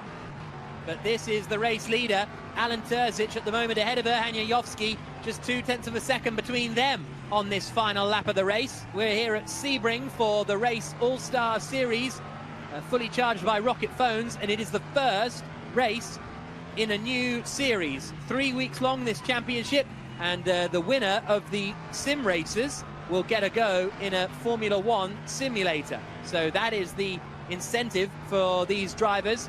Terzic ahead of Jajowski, Van Buren is 3rd, Kasdorp is 4th, Bono Huis is right behind him in 5th place, Wisniewski is right in there as well. Huis needs to attack, but not so much that he loses out to Wisniewski. We're on board with him in 6th place. The top three go through to the final, and Wisniewski needs to find a way ahead of Huis and or Kasdorp. Here we go, run to the final corner. Wisniewski's got a big run. Huis has got to just cover the inside here. Now Wisniewski can pick up the toe from Kasdorp ahead, and it's just going to be who's braver at the final corner. Here comes Alan Terzic round the final corner. He books his place in the final. 2nd is Jajowski, 3rd is Rudy Van Buren, 4th is going to be Kasdorp, and it is across the line in 5th. I think it's going to be Huis. It is just ahead of Nikodem Wisniewski. Has Terzic been penalised? I think you might be right. For that jump start, maybe he's come back to bite as he tumbles all the way down the order. Is that for the jump start? Here's the look at Wisniewski going around the outside at Huis at the final turn. Huis held on, but I think you might be right that Terzic might well have been given, yes, he's been given a penalty for that jump start. And as a result, it is Jajowski who wins, and all of that means Huis and Wisniewski do make it through in the end after all that fighting. But what a shame that is for Alan Terzic, because he drove so well. Yeah, and really, it gave him no gain. He actually didn't get the better start off the line. It was Jajowski that was almost ahead into turn 1. So Alan Terzic, well, it says there he's in 2nd place. So some investigations may be ongoing. But that fight between Bono Huis and Wisniewski round the final corner on the final lap for what was 5th place, it was pretty intense. And Bono Huis did really well to hang on to that. So Erhan Jajowski, it says here, took the win ahead of Alan Terzic in 2nd position. Rudy Van Buren 3rd, Yuri Kasdorp 4th, Bono Huis in 5th. But we need to get to the bottom of exactly what happened there with Alan Terzic's penalty for the jump start. Don't know how big it was, and because on the race it looked as though he was completely wiped out of the results, but here it looks as though he was only dropped to 2nd position. Bono Huis makes it through then at the end of the top 5 by the looks of things. Nikodem Wisniewski missing out, David Greco missing out in 10th position. But what a thrilling race that was. Kuba Brzezinski, Mohamed Purcell, Nuno Pinto. When we come back, we've got the Jones Soda last chance qualifier and a Legends reverse grid race. Don't go away.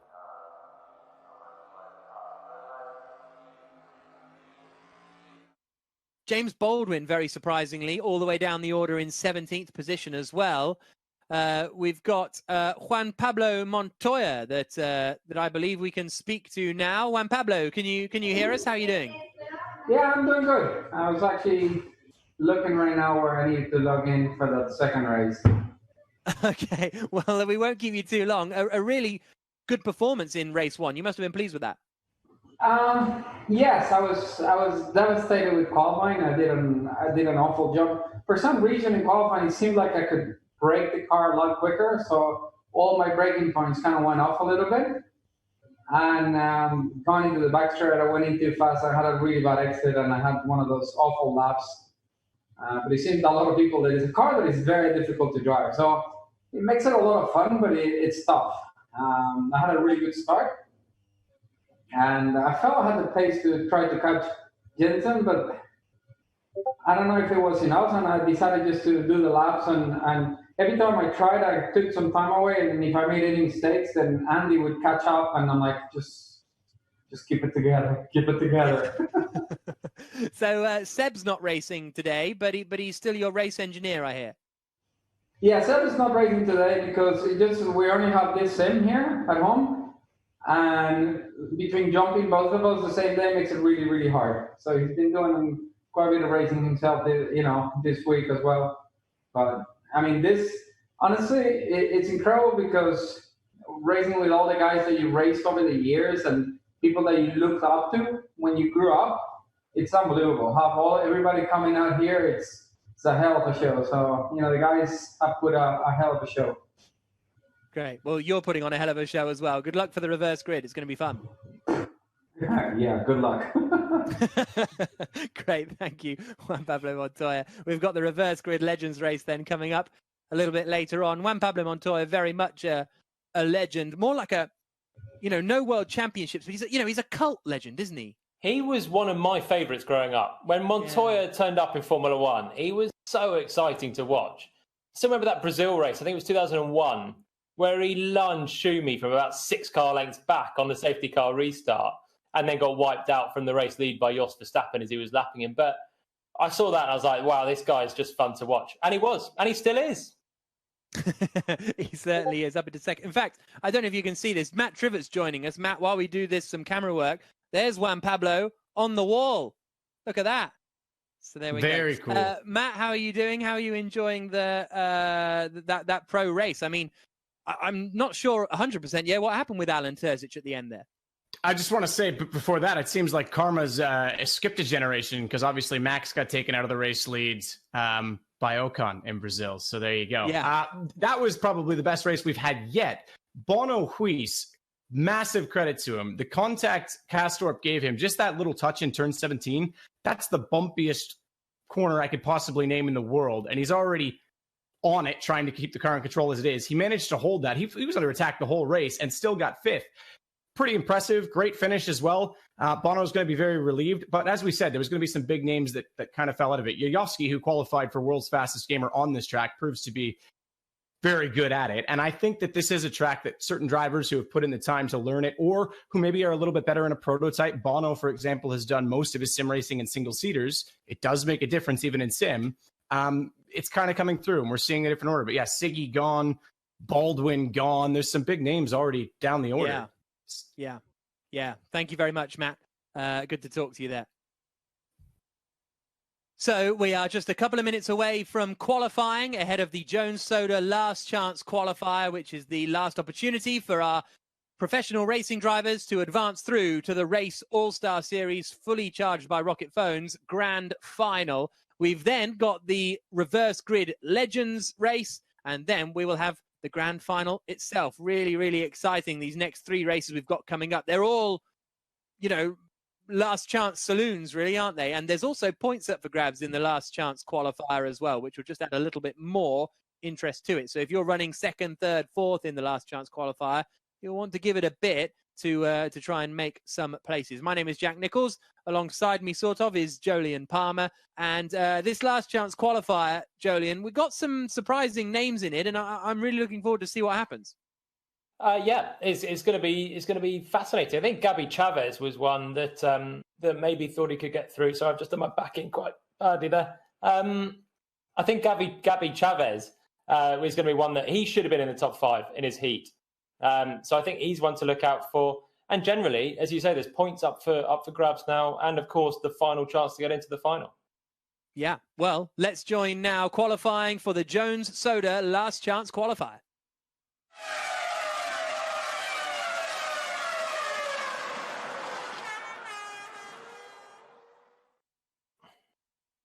So here we go then. We've got 3.5 minutes left in this last chance qualifier. Michael Benya here, out on circuit. And also worth pointing out, Bono Ruiz is a guest. We were talking about him a moment ago. He is a guest on the race's new esports podcast, which you can download wherever you get your podcasts. It's called the Race Esports Podcast. Fairly straightforward. So we have got 3.5 minutes left on the clock. These are the real world racing drivers. The top 5 will join the 15 that have already qualified in the grand final. Benya here going in a little deep on his outlap as he starts a flyer now out across the line. Benya here, who has done a bit of Formula E testing in recent years, starts on the run down into turn 1 at Sebring on this 6-kilometre circuit. Here we go then, start of his final lap, and we've seen how crucial qualifying is, really.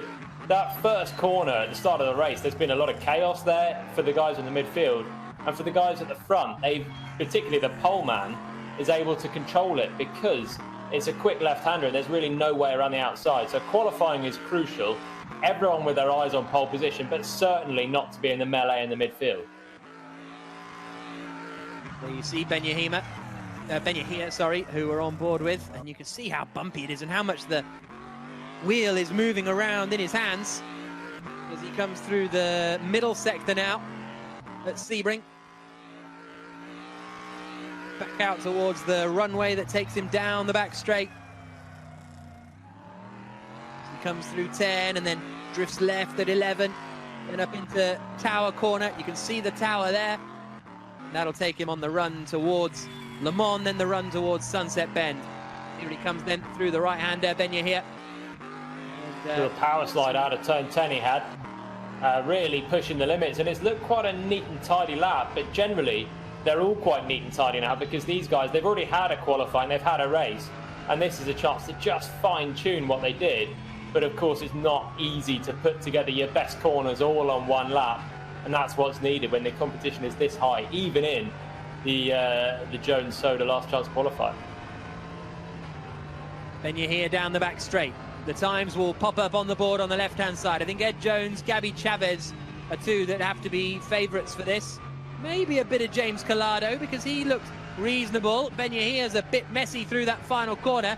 Here he comes across the line then. And Benya here is going to set a 1:57.926. That is slower than Jack Aitken, who's at the top of the times. Ahead of Gabi Chavez and Wolfgang Wright.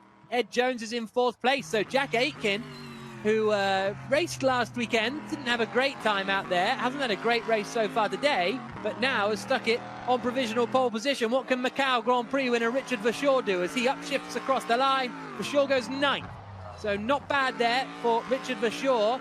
Sophia Flörsch is in 15th position, but that's good stuff from Jack Aitken. Here's James Collado across the line, cuts the timing beam. Collado goes 4th.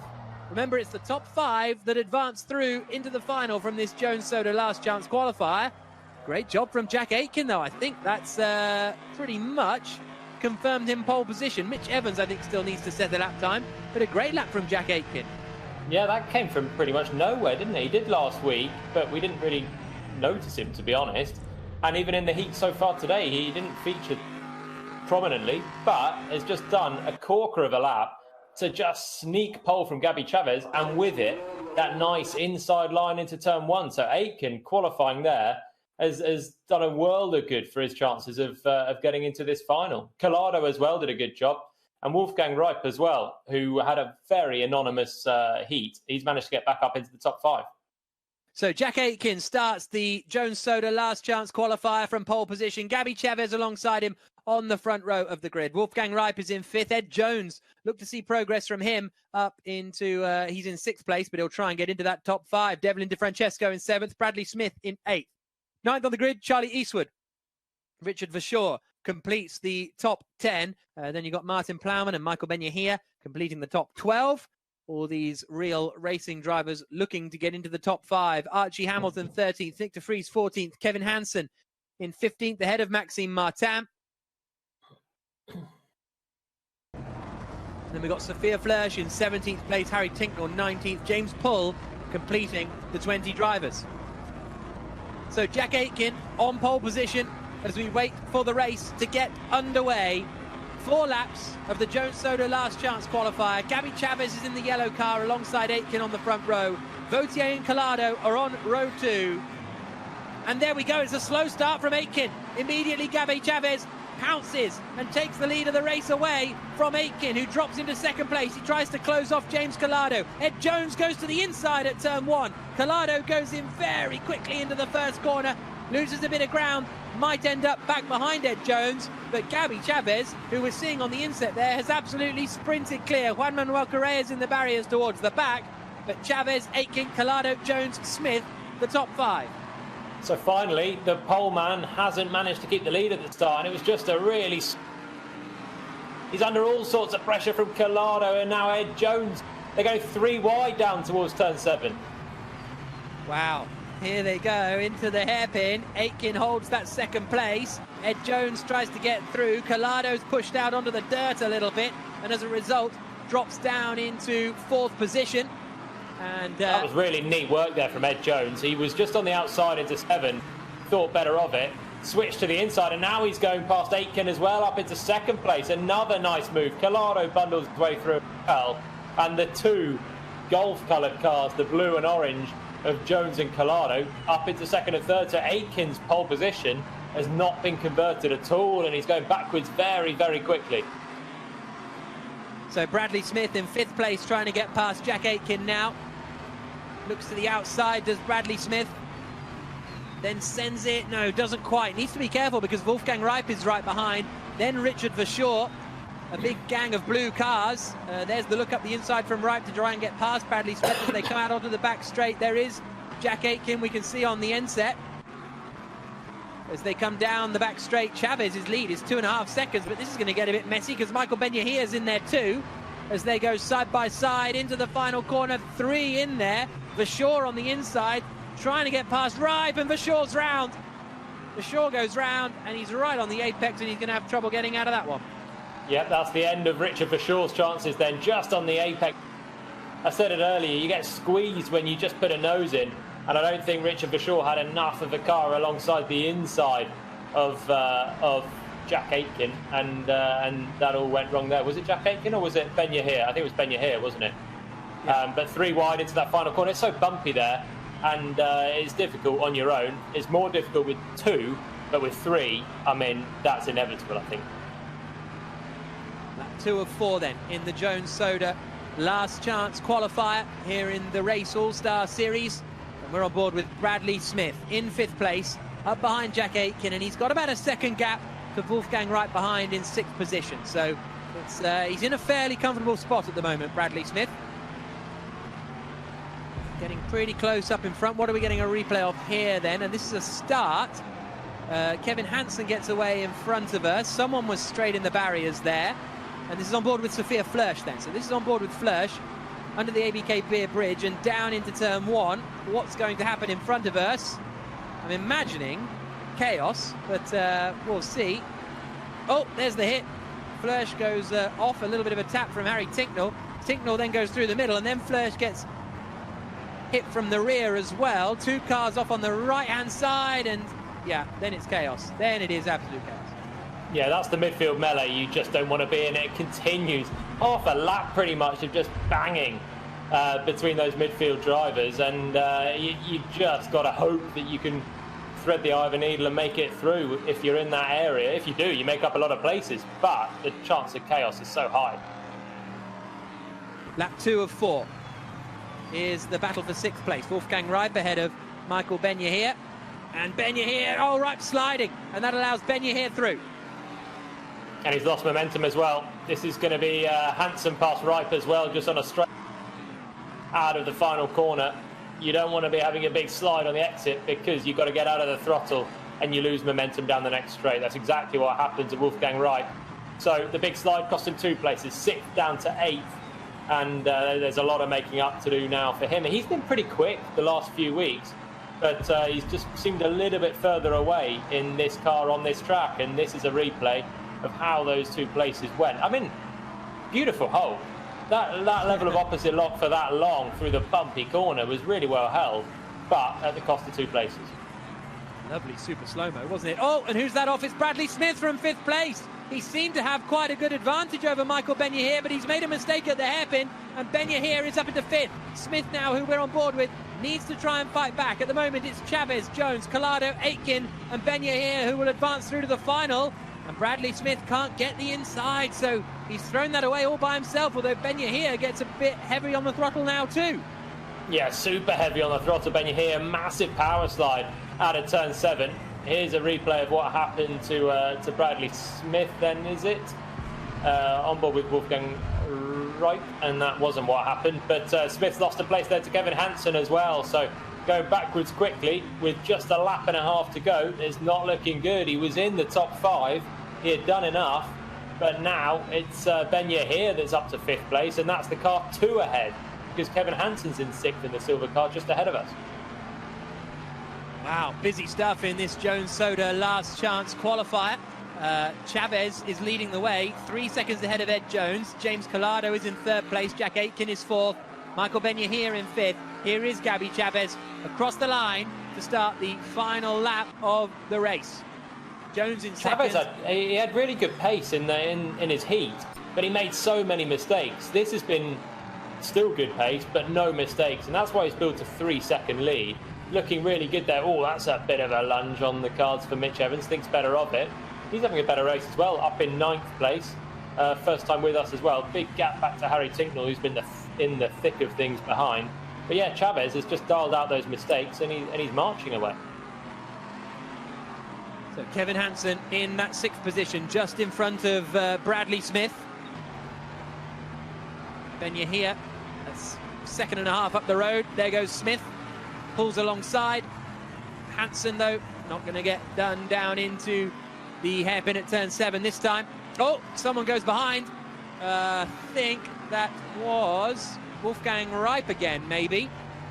Yeah, I think it is Wolfgang Reip who's spun again. A very busy day for the Belgian, Wolfgang Reip. I want to say Belgian, but I'm not fully committed to that. Is he German? I'll have to check that. I'm sure he's Belgian. Anyway, lap 4 of 4. Chavez leading. Yes, he is Belgian. Confirmed. Thank you. Chavez leading. Jones 2nd. Collado 3rd. Here's the replay of what happened to Wolfgang Reip. Is he gonna? He goes a bit wide, and then Mitch Evans sends him spinning. Yeah, Evans looked a little bit overzealous into turn 1, very deep on the brakes, and even more overzealous in that one, and finally tipped his rival into a spin. So that's the end of it for Wolfgang Reip. Up at the front, Gabby Chavez. Super job. 3 seconds, nice and easy. Yeah, 3.4 round the final corner. Gabby Chavez books himself a place in the race All-Star Series final by winning the Jones Soda last chance qualifier. 3.2 seconds ahead of Ed Jones in 2nd place, James Collado in 3rd, Jack Aitken in 4th, and Michael Ben-Yahir in 5th. This is Lachlan Di Francesco trying to get past Wolfgang Reip at the final corner. Reip looks like he's in trouble. Tinknell is in trouble as well, suddenly going slowly at the final turn, and he's lost his rear wing, Harry Tinknell, so he's been in the wars.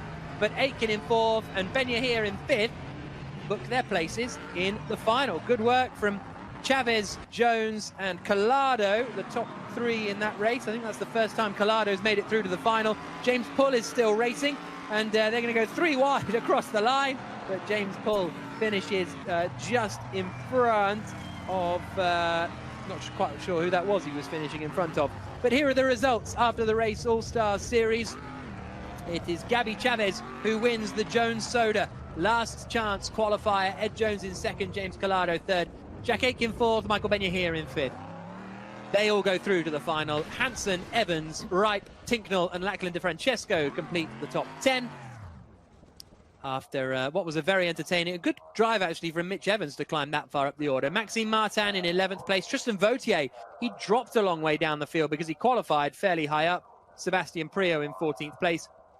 Juan Manuel Correa was in an incident in the early stages. Archie Hamilton completes the 20 finishers. But make sure you join us after the break where we've got the Legends Reverse Grid race and the grand final.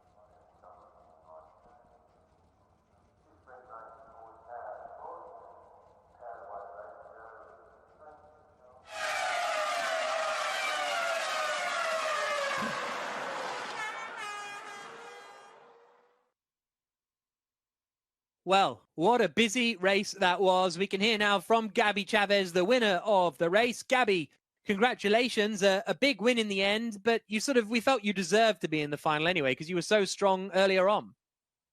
Yeah, it was a good one. I made a small mistake in the first heat, went wide, and then lost that position to Esteban, that final transfer spot. So kind of kicked myself for that one and just try to make up for this one here. Got a good start from second and kind of took the lead and got a good gap the first lap. And from there, I was just trying to keep it consistent and no mistakes. It feels like you've always been a front runner of the real world racing drivers. How much sim racing have you done prior to the situation we're currently in? On and off. I started pretty young and then really got into it more for like track learning and just sometimes to have fun, but never really to compete until now, of course. So in the past 3 weeks, I've probably put in more hours combined than my whole lifetime in the sim. Okay, great. And then what are your expectations for the final? Are you confident in qualifying? Obviously, you didn't quite get pole for the last chance qualifier, but do you think you can get in the top half? I hope so. That'd be good. I think in the first heat, I qualified fourth. So, if I can be, inside that top 10 in the qualifying, stay out of trouble, have good pace in the final race, I think that should set up for a pretty good result, hopefully. Cool. Best of luck, Gabby. Thank you. So there's Gabby Chavez, the Indy Lights champion, who's going to be going through to the grand final, which will be coming up later. But first, we're going to have the reverse grid race for the Legends. And the interesting thing I found, Jolien, is someone like Dennis Lind, okay? He was out in the very first race, which, what would that have been? Almost 2 hours ago, a little under 2 hours ago. And then he's just kind of got No, okay. Well, he's been out of it, and then he's got to try and come back in. Whereas those that have come through in the last chance qualifier have got a bit of momentum with them, I feel. Well, presumably he's just been doing a few practice laps as well, so he's not completely out of it. But there's practicing, and then there's doing another proper qualifying and a proper race start and the rest of it. So are you doubting your Dennis Lind backing now? You put all your chips down at the start, and now you're thinking maybe he's a bit rusty coming into the final. Who knows? No, I'm not thinking that at all. I'm just saying. Van Dorn from the pro drivers. Van Dorn, he had the second heat, and he marched it. So that's where my chips are going on Van Dorn for the pro drivers. Okay, fair enough. So not Philip Eng anymore. You've abandoned him. I've changed my mind. Okay. No. Had you forgotten you already went for Philip Eng? No, of course I hadn't. But I've seen what Van Dorn's capable of. He had his head in the game, and I think he can do it. Got to get your head in the game. We've got, don't forget, the world's fastest gamer. The third round of that is coming up later on this year. Download the Gear Club app on iOS and Android if you want to get involved in that. We've already seen Rudy Van Buren and James Baldwin win that competition. When it comes to the final, we will have a short qualifying session before the longer 20-minute race. It'll be an 8-lap race instead of a 4-lap race. But next up, we're going to be getting underway with the Legends qualifying. So we've got a reverse grid race coming up next for legendary racing drivers racing early 1970s Formula One machinery here on the Race All-Star Series, fully charged by rocket phones. Thank you very much for joining us wherever you are in the world, however you're watching us. Thanks to all the YouTube comments as well. We are going to be getting underway with this Legends reverse grid race. Jenson Button won the first race ahead of Juan Pablo Montoya and Andy Priaulx, but those three will be starting at the back of the grid for this next one. My name's Jack Nichols. Jolyon Palmer is with me. I'm really excited for this, but I think it's going to be chaos at the same time, Jolyon. Yeah, but you could be excited for the chaos, and that's what I think we could have. The level was high. Jenson drove a great race in the first one. Juan Pablo Montoya, he's been on since and said he was gutted. He thinks he could have fought Jenson. They're going to have to do it from a long way back now. The reverse grid means they're going to have a lot of overtaking to do. But we saw last week the chance of chaos the chance of chaos is high. Avoiding it is going to be critical for those starting further back. So we've got Dario Franchitti 9th on the grid. Darren Turner is in 10th position on the grid. There's the Race Esports podcast, which had Darren Turner as a guest on last week, and in fact Dario Franchitti the week before. That is Andy Priaulx, who's going to be in 13th. David Brabham 14th. Juan Pablo Montoya 15th on the grid. Jenson Button, the winner from the first race, will start in 16th spot. And this reverse grid is going to be very entertaining with these legendary drivers out there racing against each other. Emanuele Pirro on pole, Gilles de Ferran alongside him on the front row. Pirro has to be favourite for this, I think, because he's starting so high up the grid. Fittipaldi, Emerson Fittipaldi, that's right, is in 3rd place ahead of Helio Castroneves. Wait for the race to get underway. There we go. Oh, it's a slow start from Gilles de Ferran. Into the lead goes Pirro, and de Ferran's gone round, and it's chaos again. Oh, it's huge chaos, and Button's involved, and Montoya's involved, and Pirro sprints away. Castroneves 2nd, Papis 3rd, Fittipaldi 4th, Dario Franchitti's made it through it all, and he's up into 5th place. Jacques Villeneuve's made it through it all, and he's up into 8th place. Villeneuve, look at Villeneuve as Dario Franchitti goes up the inside of Emerson Fittipaldi and up into 4th position. There you see Dario on the inset. He's got ahead of Emo, who raced this car in real life, won his world championship, or one of them in this car. Gilles de Ferran got a slow start. He's down to 7th place. Carnage. Who didn't get involved in that? I'm sure Villeneuve in 8th must have, but to a lesser extent of everyone else. Button's up to 9th now. Franchitti in 4th. Franchitti was really quick in that the first race, and now reverse grid. Both him and Priaulx 4th and 5th are really well placed to try and take this fight to the 3 ahead of them. There you see Juan Pablo Montoya running in 12th place, just in front of Thiago Monteiro. Montoya trying to climb up the order. He was involved in that first lap accident. He sends it on Mika Salo. Up the inside, no trouble at all. Salo tries to fight back, but the Finnish former Ferrari driver goes down to 12th, now down to 13th, because I think Thiago Monteiro is going past him as well. Now here's Dario Franchitti on Max Papis. These two battling over 3rd place. Franchitti trying to fight his way through. Not quite able to do so yet, but tries to nudge Papis through, and there we go. The move is made. And Gilles de Ferran's round again. He and Darren Turner were right together on circuit. And Pirro it is, still leading the way on lap 1 of 5. So Franchitti made one blow. Oh, look at that huge accident in the back. And the chaos continues. Montoya, I think, is caught up in it potentially. Darren Turner, in his Leighton House livery, was the one that was flipping upside down. And yeah, we said there would be chaos. I didn't even think there would be this much in one lap. But here we go, on to lap 2. That was absolutely huge from Montoya and Turner as they came out onto the Allman Straight. So the man you're seeing there on the inset is World Touring Car Champion Andy Priaulx, up in 4th place ahead of Max Papis in 5th on lap 2 of 5. Everybody in the McLaren M23s. And here's a replay then. Let's see what happened. Whoa, it's Turner and Montoya. Turner in the Leighton House, Montoya in the Tyrrell tribute liveries. That's huge. Nasty looking incident that was. And Montoya still going somehow in 13th, now dropping. Now he's dropping. Probably a little bit winded after that one, I suspect. Yeah, most likely. So there we see Jan Magnussen now, who's in 10th place, fighting with David Brabham in 11th position. Oh, and there's a bit of a nudge from Magnussen into the back of Brabham.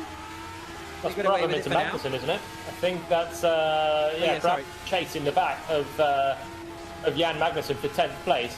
Look at Jenson Button up into 7th, the winner of the non-reverse grid, the conventional race early on, and he's hunting down Jacques Villeneuve, who's playing with his Xbox controller.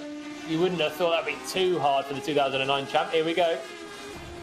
Here they go, the former teammates who didn't get along very well at the start, did they, when they joined each other at BAR, or Button joined Villeneuve at BAR. Button won the first race and picked up $10,000 for a charity of his choice. He chose House of Ruth, which is a charity for domestic violence. And now Button gets past Papis and Villeneuve in one fell swoop, and he smiles at that one because he's done a nice job there as he turns. Oh no, Villeneuve's still there, and they have a bit of touch. And Villeneuve holds the place. Remember, Button's there on this steering wheel. Jacques Villeneuve is racing on a laptop with an Xbox controller. So Villeneuve doing an amazing job as we start lap 3 of 5. Yeah, just holding on still from Jenson Button. Button looking to the inside now at turn 1. That would be a brave move on Jacques Villeneuve, who was pretty committed into that final corner. I think Button tried to bump draft Max Papis down the back straight to help him pass Villeneuve as well. But probably not a good idea with these old F1 cars, a little bit more brittle than the Le Mans prototypes that the regulars are driving. And we'll see the final after this one. Here we go then, Button now surely on the inside. That's going to be an easy one this time on Villeneuve. So here they come, side by side, and Button with the inside for the hairpin makes the move. So Button up into 5th place. Pirro still leading. Elio Castroneves 2nd. Dario Franchitti 3rd. Prio 4th. Button 5th. Villeneuve 6th. As we can look, there's Jacques Villeneuve. There's Jacques Villeneuve on the inset, just on an Xbox controller, just driving around. He's got to do the gears on that. They've only got a little bit of traction control and ABS allowed, and you can see how much he's having to work the wheel because he doesn't have the dexterity of a real, actual racing wheel. That's phenomenal stuff from Jacques Villeneuve. What a legend! He's in 6th place. This is epic. I kind of doubted that he was genuinely running like that when I was saying, but now seeing him, the focus and the concentration on his face, and he's doing a really, really solid job with that. Here they come. This is the replay of Button getting through. Up the inside. Villeneuve, he didn't fight that one at all there, did he? I think he knew his game was up against the race winner from earlier on. The fastest man in these cars today that we've seen so far, at least. And Button charges up to 5th place, and he's got quite a big gap, to be honest, to Andy Prio. Starting at the back is such a tall order, especially when there's huge chaos to avoid. But Button's done a good job already to be up to 5th. This is Thiago Monteiro, and he is busy fighting with Emerson Fittipaldi, who looked like he was heading straight to the wall there. Fittipaldi, you can see Monteiro smiling on the inside there. Well, on the outside, but I was on the inside of the picture. Emanuele Pirro on the penultimate lap of the race, and he's done well here, Pirro, to pretty much control this one. Elio Castroneves in 2nd place, Dario Franchitti in 3rd. Monteiro and Fittipaldi still battling over 11th spot. Franchitti not really closing in, and I wonder if here's a look at Monteiro, and there we go, found the inside line just about, but then had a big moment himself, which allowed Fittipaldi back through, and then Monteiro still side by side down towards turn 1. Some great racing between two drivers you never thought you'd see race against each other. No, and then Monteiro made it through in the end. I tell you, he had a huge slide there in the final corner. We were on board with him at the time, and I thought he was about to loop that into the barriers at high speed. So he did well to catch it and pass Fittipaldi on the exit of the corner as well. Franchitti has got Prio, so Dario Franchitti is up into 3rd place now. Then there you can see Prio on the inset. We're on board with Jan Magnussen chasing down Max Papis on lap 4 of 5. Pirro out in front. Oh, Magnussen sends it, crashes through the advertising. And Papis, is he still there? Yes, he is. So Papis holds on to 8th place. Button is 3 seconds behind Andy Prio in their battle over 4th place. We'll see if that gap starts to come down as Magnussen now goes to the inside of Papis again. You know, Franchitti's just dropping back, actually. Pirro was already in fourth. Franchitti, I think, was already third, wasn't it? Yeah, you might be right, actually. Pirro's now attacking Franchitti. That's what that was. I think Dario potentially has made a bit of a mistake because he's lost a lot of ground to Castroneves in front. Final lap of the race started for Emanuele Pirro. Franchitti, Castroneves second, Franchitti third. And here he is just in front of Andy Pirro. Says Sebastian Pirro on the timings there, but that's because Andy's using his son's account, basically. So it is Andy Pirro at the wheel. Dario Franchitti third. And this is the battle for the final podium spot in this reverse grid Legends race in the Race All-Star Series, fully charged by rocket phones. And there you see it's Andy Pirro in the bottom left. You know what? We've seen, apart from the first lap, where it was absolutely chaos. Apart from that, we've seen very few mistakes. I have to say, even Pirro now fighting the car through the mid part of the lap. They're able to slide these cars, but they're getting on top of them. And the racing's been pretty good. It's been clean. And bar the carnage at the start, it's been good stuff. David Brabham up the inside of Max Papis, and that is 9th place now for Brabham. But you're right, and they race cleanly and fairly, and so it's a shame. You almost want them to do a sort of safety car start, so they all end up in the right place at the beginning.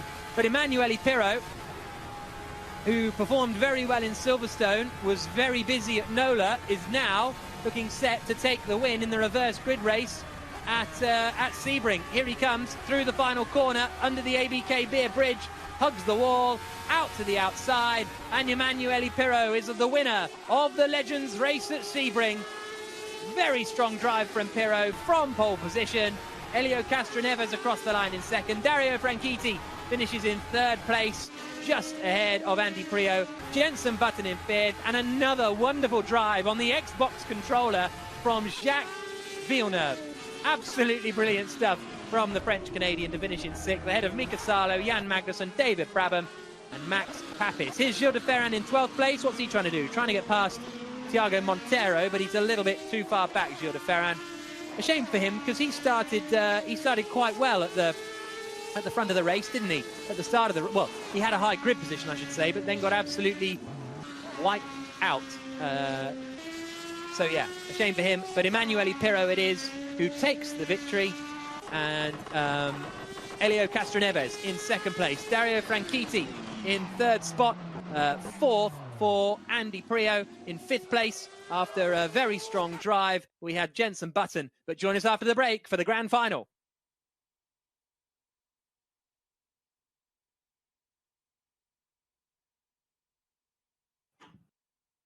So great drives there, Jolyon, from Button, from Villeneuve, from Franchitti, because he started further back in the order. Montoya and Turner, though, win the prize for best crash. Yeah, it's a two-horse race, to be honest. It's Montoya and Turner against everyone on that start. I mean, it was just absolute scenes of Spa 98 again. But yeah, good race. Good clean race at the front. Actually, Pirro did a good job, untroubled. And we didn't get a huge amount of action in those front guys, but Button did a good job to fifth. Jacques Villeneuve, what a guy. I can't believe we saw him at his table there, racing with an Xbox controller. He's not going to be quick like that. He is doing a very good job with it, but it's that he's just turning up and giving it a go with that. Well, let's speak to Jacques Villeneuve now, shall we? Jacques, we're all amazed at the kit you're using compared to what everybody else is using, and you're right up there in the fight. Well, it's fun. It's tense, though. When you drive on your own, it's easy, but once you tense up with the controller, it gets really hard. But it was tough to bring a proper racing kit in an airplane to play while you're traveling somewhere. So laptop and controller was good. Okay. So how much do you use it a lot, or is this the first time you've sort of started doing this? Well, I got the dust out of it yesterday. I used to be a lot on R Factor 1. I was modding and until 6 years ago running my own server, so that was fun. And in the last 6 years, I just took it out yesterday. And R Factor 2 is a bit more difficult, yeah. We were hearing earlier on that you were sort of one of the first guys that started using sort of simulators as they were then in the 90s. Yes, when I got in F1 at Williams, just to learn a few basic tracks. So in '96, Spa mainly, these big tracks that are long, just to figure out when there would be a left corner or right corner. So maybe do 5 laps and then get out of it, because you get actually bad habits. They're simulators, but they're also games. And the small difference will give you bad habits when you get on a real racetrack. So you just can't spend weeks on. Yeah, well, Jacques, thank you so much for joining. It's been a real pleasure watching you race, and some great drives on an Xbox controller. Thanks, that was fun. Bye. Okay, catch you later. So there we go. Jacques Villeneuve, 1997 Formula One World. You know what? He was never going to do it the conventional way, was he? I think that's the not surprising thing.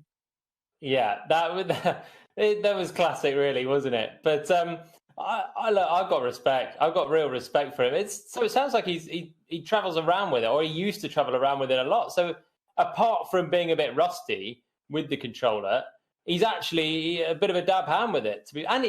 He must be. I don't know why this is surprising, because he's beaten more than half the field using proper steering wheel pedals and a full rig. Yeah, it's. I don't even know what to say, but so cool to hear that he used to be properly into R-Factor 1. I didn't know that, and doing different mods and racing on servers and stuff. Just when you think Jacques Villeneuve can't get any cooler. So we have got the final coming up. That's the next thing. We're going to have a short qualifying session and then an 8-lap race in these LMP3 Le Mans prototype cars around Sebring to decide the winner of the Race All-Star Cup, when you're going to have 35 points for the race winner. So that's where it's going to get really interesting, because the points now and the positions now really start to matter going into this little mini 3-week championship. So that's what will be coming up in a couple of moments' time.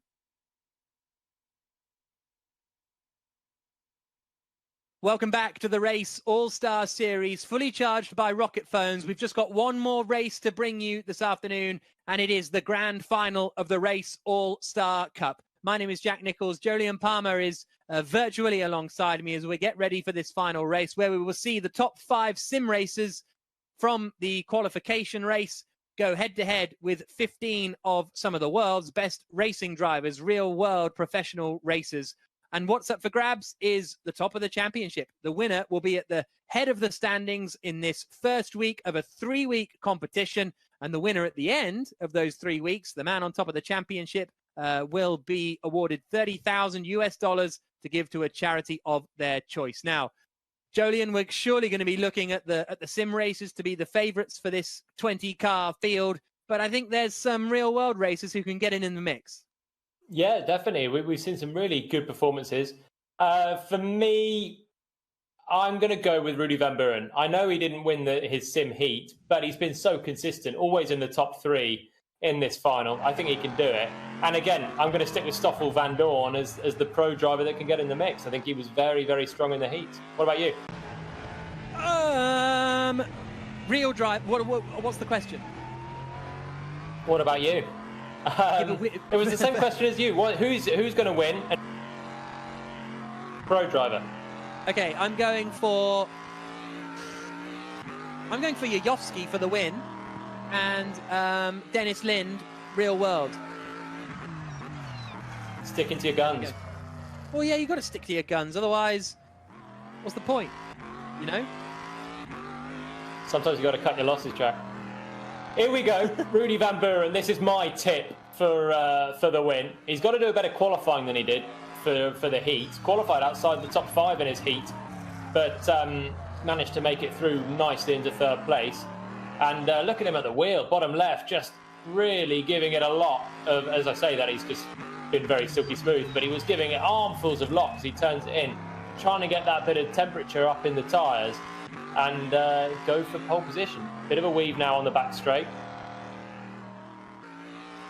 So Van Buren then on his outlap. Remember, there's a competition running if you want to win top of the range Rocket IO Pro 3D phone. All you have to do is head to rocketphones.com/UK and answer the question on there. There's terms and conditions on the website, but there's the competition if you want to win a Rocket 3D phone, as we see Rudy Van Buren coming down to the final corner now to start his flying lap. Really desperate to try and get some temperature into those tyres, and he's going very wide then to try and give himself the highest possible speed out through the first corner. That's a cheeky one.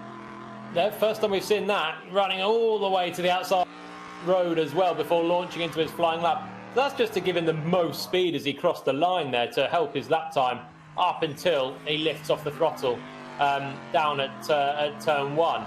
But yeah, the cheeky one, right over track limits. In the real world, you wouldn't be allowed to do that. Many tracks, it's kind of possible, but you'd be prohibited.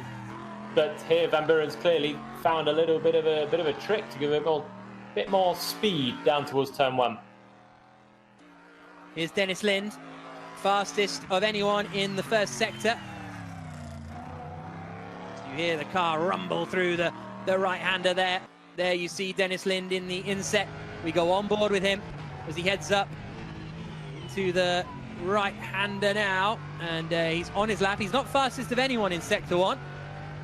Still a reasonable first sector for Lind.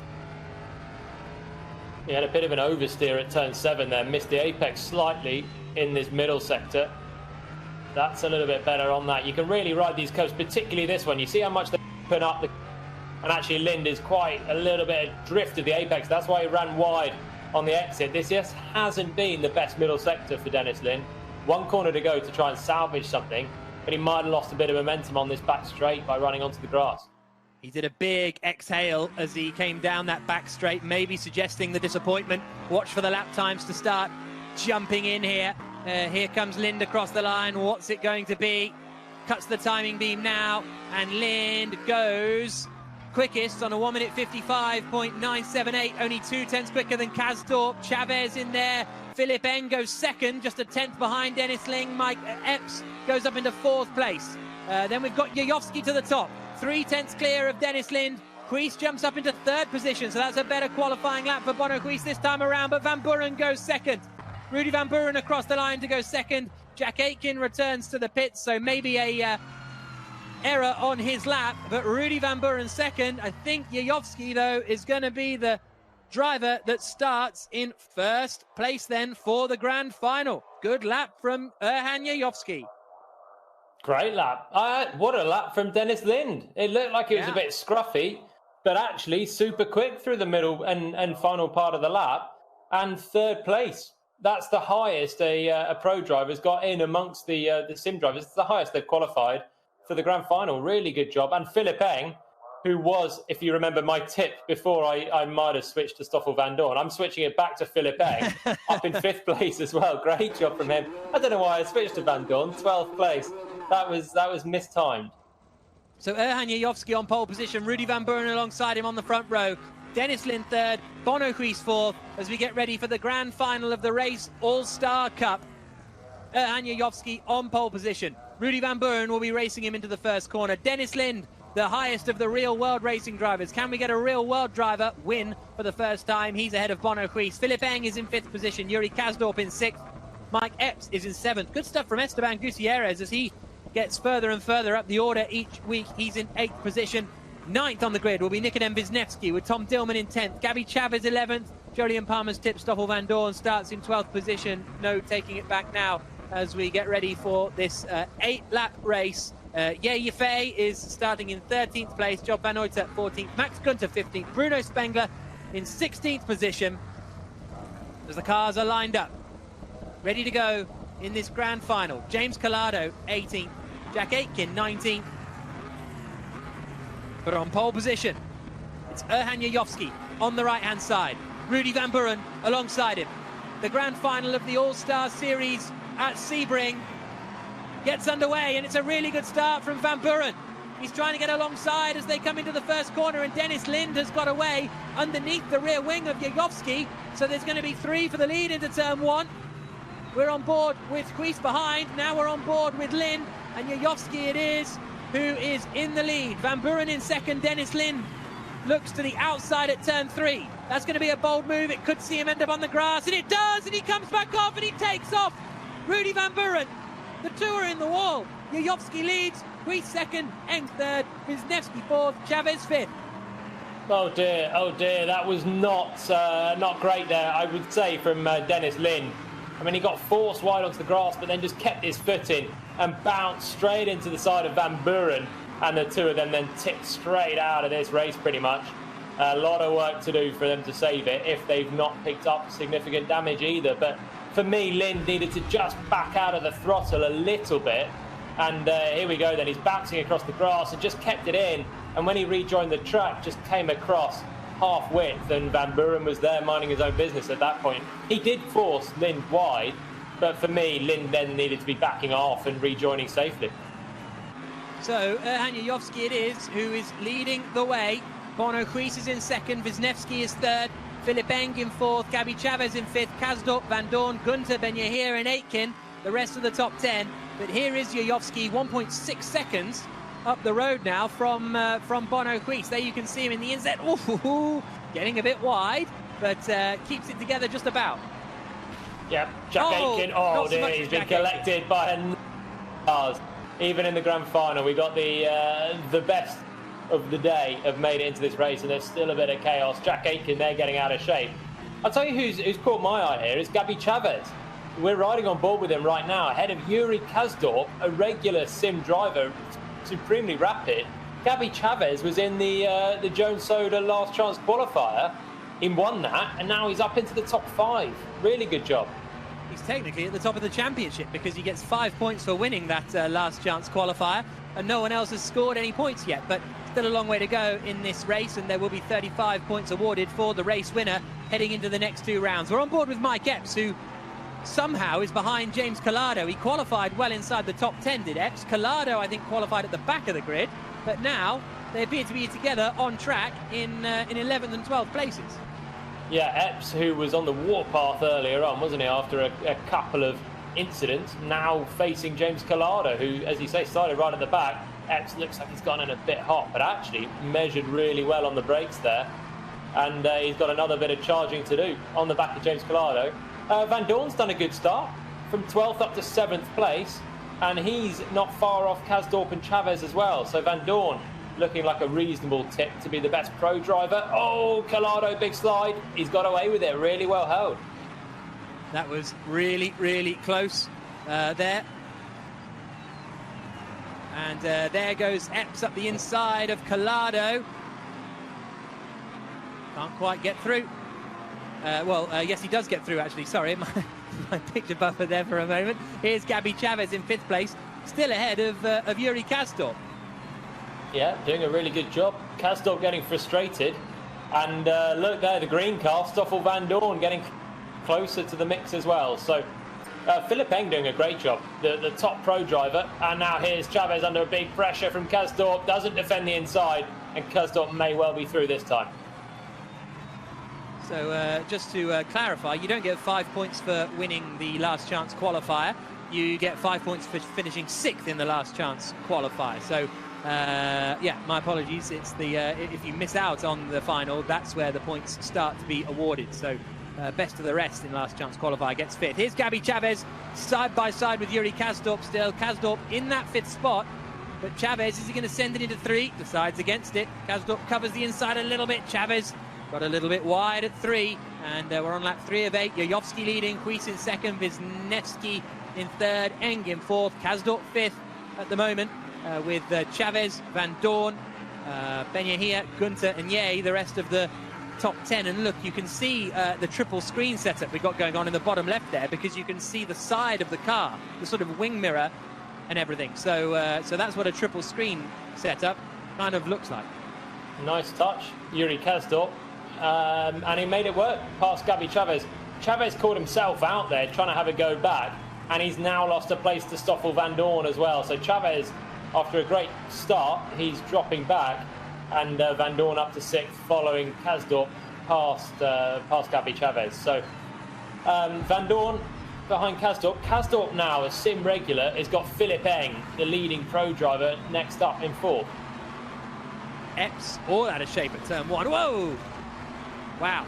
And this was, this must be the replay at the start then, I guess. That's how Epps got dropped so far back down the order, and ended up behind James Collado.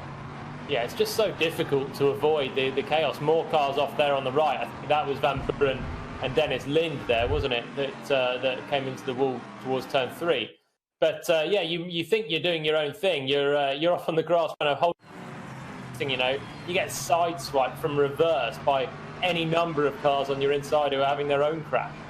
Here comes Yuri Kasdorp then, trying to get 4th place away from Philipp Eng. We're on board with Eng as he covers the inside line. Kasdorp around the outside would have to be a brave one, and doesn't fancy it this time around.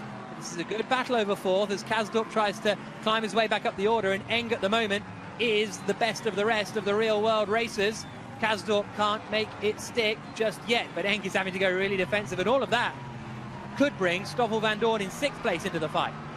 Yeah, really lovely defensive lines from Philipp Eng, just placing the car in the perfect places, just covering the inside, but not so much that he scuppers his exit and would lose the place on the next run. So again, covers the middle of the road there into turn 7, and then covers again on the exit. But look how slow they're going, because Vandoorne is catching really, really quickly. Side by side, Kasdorp looking to try and get around Philipp Eng. Late on the brakes. Oh, that's going to be a bold one. There's going to be a bit of a touch. They go side by side. Vandoorne needs to be careful not to get wiped out by both of them. He's now going to the outside of Yuri Kasdorp, and Kasdorp loses a place in all of that. And Vandoorne goes to the inside of Eng and pushes him off. The two slide. Eng goes round. Vandoorne recovers. Gabby Chavez goes past him. That felt a little bit ambitious there from Stoffel Vandoorne. Yeah, I think he got a bit excited down into the right-hander. He had pace because he had the track position on Kasdorp at the inside, but then just suddenly thought, oh, we'll go for Philipp Eng as well, and that one was always a bit brave. Not a massive braking zone, and just a bit late, ran a bit wide. That's the incident you can see coming up now. Vandoorne's on the inside. That's Kasdorp on the left in the white car, and then Vandoorne suddenly thinks, oh, okay, we'll have a look at Philipp Eng as well. And just such a tight angle coming into that corner. It was so unlikely to work. And Gabby Chavez says thank you very much, passes them both back up to 5th place. So we're on lap 5 of 8. It's going quickly, this race, isn't it? Erhan Yayovski, the race leader. Bonoqui 2nd, Wisniewski 3rd, Kasdorp 4th, Chavez 5th for the moment. Oh no, big one into the wall. Collects Ye, and Ye goes spinning back in front. So he slides off the circuit. That was Epps involved in that, actually, I think. Epps thinks he's crazy. Let's check in with Matt Sadekis-Trivett. Matt, what have you made of the race so far as Rudy Van Buren is now battling with Ye and Philipp Eng comes through to take both those places? It's been a busy one. Oh, man, I think they're all crazy at the moment. I mean, first and foremost, Rudy Van Buren, you talked about it. He's been so consistent, and he is in sim, and he's absolutely a favorite for this championship. But now that it is an official championship, he gets knocked out in the first race with Lind. Bit unfortunate. At turns 3, 4, and 5, it's wide, sure, but it almost runs like a single lane because of the way that they kind of kinks back in the middle. So that was an unfortunate incident, and they're both going to be kicking themselves for that. But up front right now, Yayovski looks excellent, and he has been in and out of the picture in previous weeks, but he's finally getting his own now. Yeah, certainly is. Rudy Van Buren all the way down in 15th place, trying to get up past Job van Uitert in 14th position. Not a huge amount of progress made by Rudy Van Buren after his difficult race so far. And we have got not that long to go in this race now, as we see Van Uitert still holding on to that 14th place. You see him there in the inset on lap 5 of 8.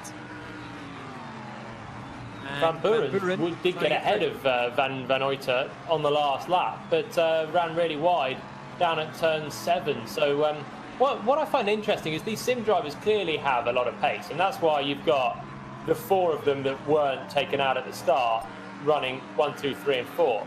But when they fall down the field, the racecraft, they struggle a little bit more to unleash that pace and cleanly pass the pro drivers. Now part of that is because there's a lot more bumping and bashing of the pro drivers as well. So it's a bit more chaotic than they're used to. Here's a bit more super slow-mo as Ye hit Epps. Oh, well, no, they avoided each other, actually, didn't they? Ye had already had the collision, and Epps just drove through it fairly straightforwardly. Yayovski leading. Quis 2nd, 3.5 seconds back. Wisniewski 3rd. Kasdorp 4th. Chavez in 5th. Van Dorn, Ben Yahia, Gunter, Epps and Gutierrez, the rest of the top 10. There is Max Gunter in his BMW I Andretti gear that he races in Formula E. Well, not that he races in, but who he races for in Formula E. And he is up behind Michael Ben Yahia. Gabi Chavez still best of the rest at the moment in terms of the real world drivers. Only a second behind Yuri Kasdorp. Cracking drive. And he said if he can get the top 10 here, that would be great. And he's currently up in 5th as the best of the rest. And still only 1 second away from Kasdorp, who, remember, he was behind when Eng and Van Dorn came together. So his pace is really good, as much as he did get a bit of luck passing Van Dorn and Eng. He's got the pace to stay there, doing a really, really good job, Gabi Chavez. So he is still in that 5th position. Hanya Yovsky, though, is out in the lead of the race. Time for a quick drink as he heads down the back straight, 3.6 seconds ahead of Kuis. And this will give us if Yovsky holds on to win, this will give us a different winner in every race, right? It will carry it on, yeah. We'll have 5 from 5. So, to be honest, we lost 2 of them before this race even started, with Kevin Siggy and Jone Simoncic not making the grand final. And now Yajovski is looking like he can make it 5 out of 5. So it's the gift that keeps on giving. And you know what? You know what? We're going to have 5 different pro race winners as well, if Gabi Chavez can hold on. So we're going to have 5 different outright winners and 5 different pro winners. It's great stuff. Yeah, competitive, isn't it, this? Oh, there goes Epps, trying to get past Gunter. Not quite able to do it at 3. Epps he's just in the mix of every battle and every collision today, whether it's his fault or someone else's. He's just right there, and you even sense now chasing Gunter that's missed. He did the old the old finger around your ear thing. What's that? What do you call that? Crazy? I don't know. Yeah. Sorry, I thought you might have a better term. I don't know. Yeah, Does it have a name? I don't know. Does it have a name? I don't really know. That's why Get I on the YouTube chat if you think that has a name. Even so, we all know what it means when you curl your finger around your ear. It means someone else is being an idiot. And Epps clearly thinks that there's a lot of them out there today. And he's on the back of Max Gunter, trying to make a move. As we watch Van Buren, again, trying to pass Job van Uyter, who's doing a cracking job keeping him behind. Van Buren, who qualified on the front row, is a sim regular. He's one of our 5 race winners, one of our 4 race winners, with Yujovski trying to make it 5, but he's not able to pass Van Uyter, 14th. Maybe he can do it now as they come through this quick section of circuit. Van Buren, no, not quite able to. And yeah, I mean, Van Uyter has been a relative front runner, but is Epps and Gunter still fighting it out, as they have been for quite a while now. And oh, he's got the inside there. Epps says he's got full lock on. Now he's got opposite lock on, and Gunter holds the place. Epps, whatever he does, just can't quite seem to make any moves here. And a shake of the head from Epps. He just looks livid. There's like steam coming out of Mike Epps' ears today. Everything is not going his way. I think he'll be quite pleased to finish with 8th or 9th and move on to next week. This was the man that won our pro race last week. I think he was 6th out of all the drivers, but the top 5 were sim drivers. He's shown great pace today, but he's just been in every single incident that there's been pretty much. And this was the latest one, that he was a really late lunge, and then actually I think he just put himself out on a bump and had the mother of all slides through the final corner, but held it well. So we are on the final lap already of this race All-Star Series, and it is Erhan Yajovski who is leading the way very, very nicely indeed. Gabi Chavez is in 5th place, and Stoffel Van Dorn has caught up with Gabi Chavez now. So this is going to be a good little fight on the final lap. And Van Dorn sliding, and Chavez finishes the job off. Yep, that was, I couldn't actually see entirely what happened there. Suddenly Van Dorn was ahead of, yeah, and then the next minute he was binned, and Chavez was back through into 5th place. So I think jury is out from my point of view, unless you've got a better view of that one. No, I agree with you. But here comes Erhan Yajovski then. He's coming through the final corner. He's going to pick up big points in the first race of the series in the Race All-Star Cup.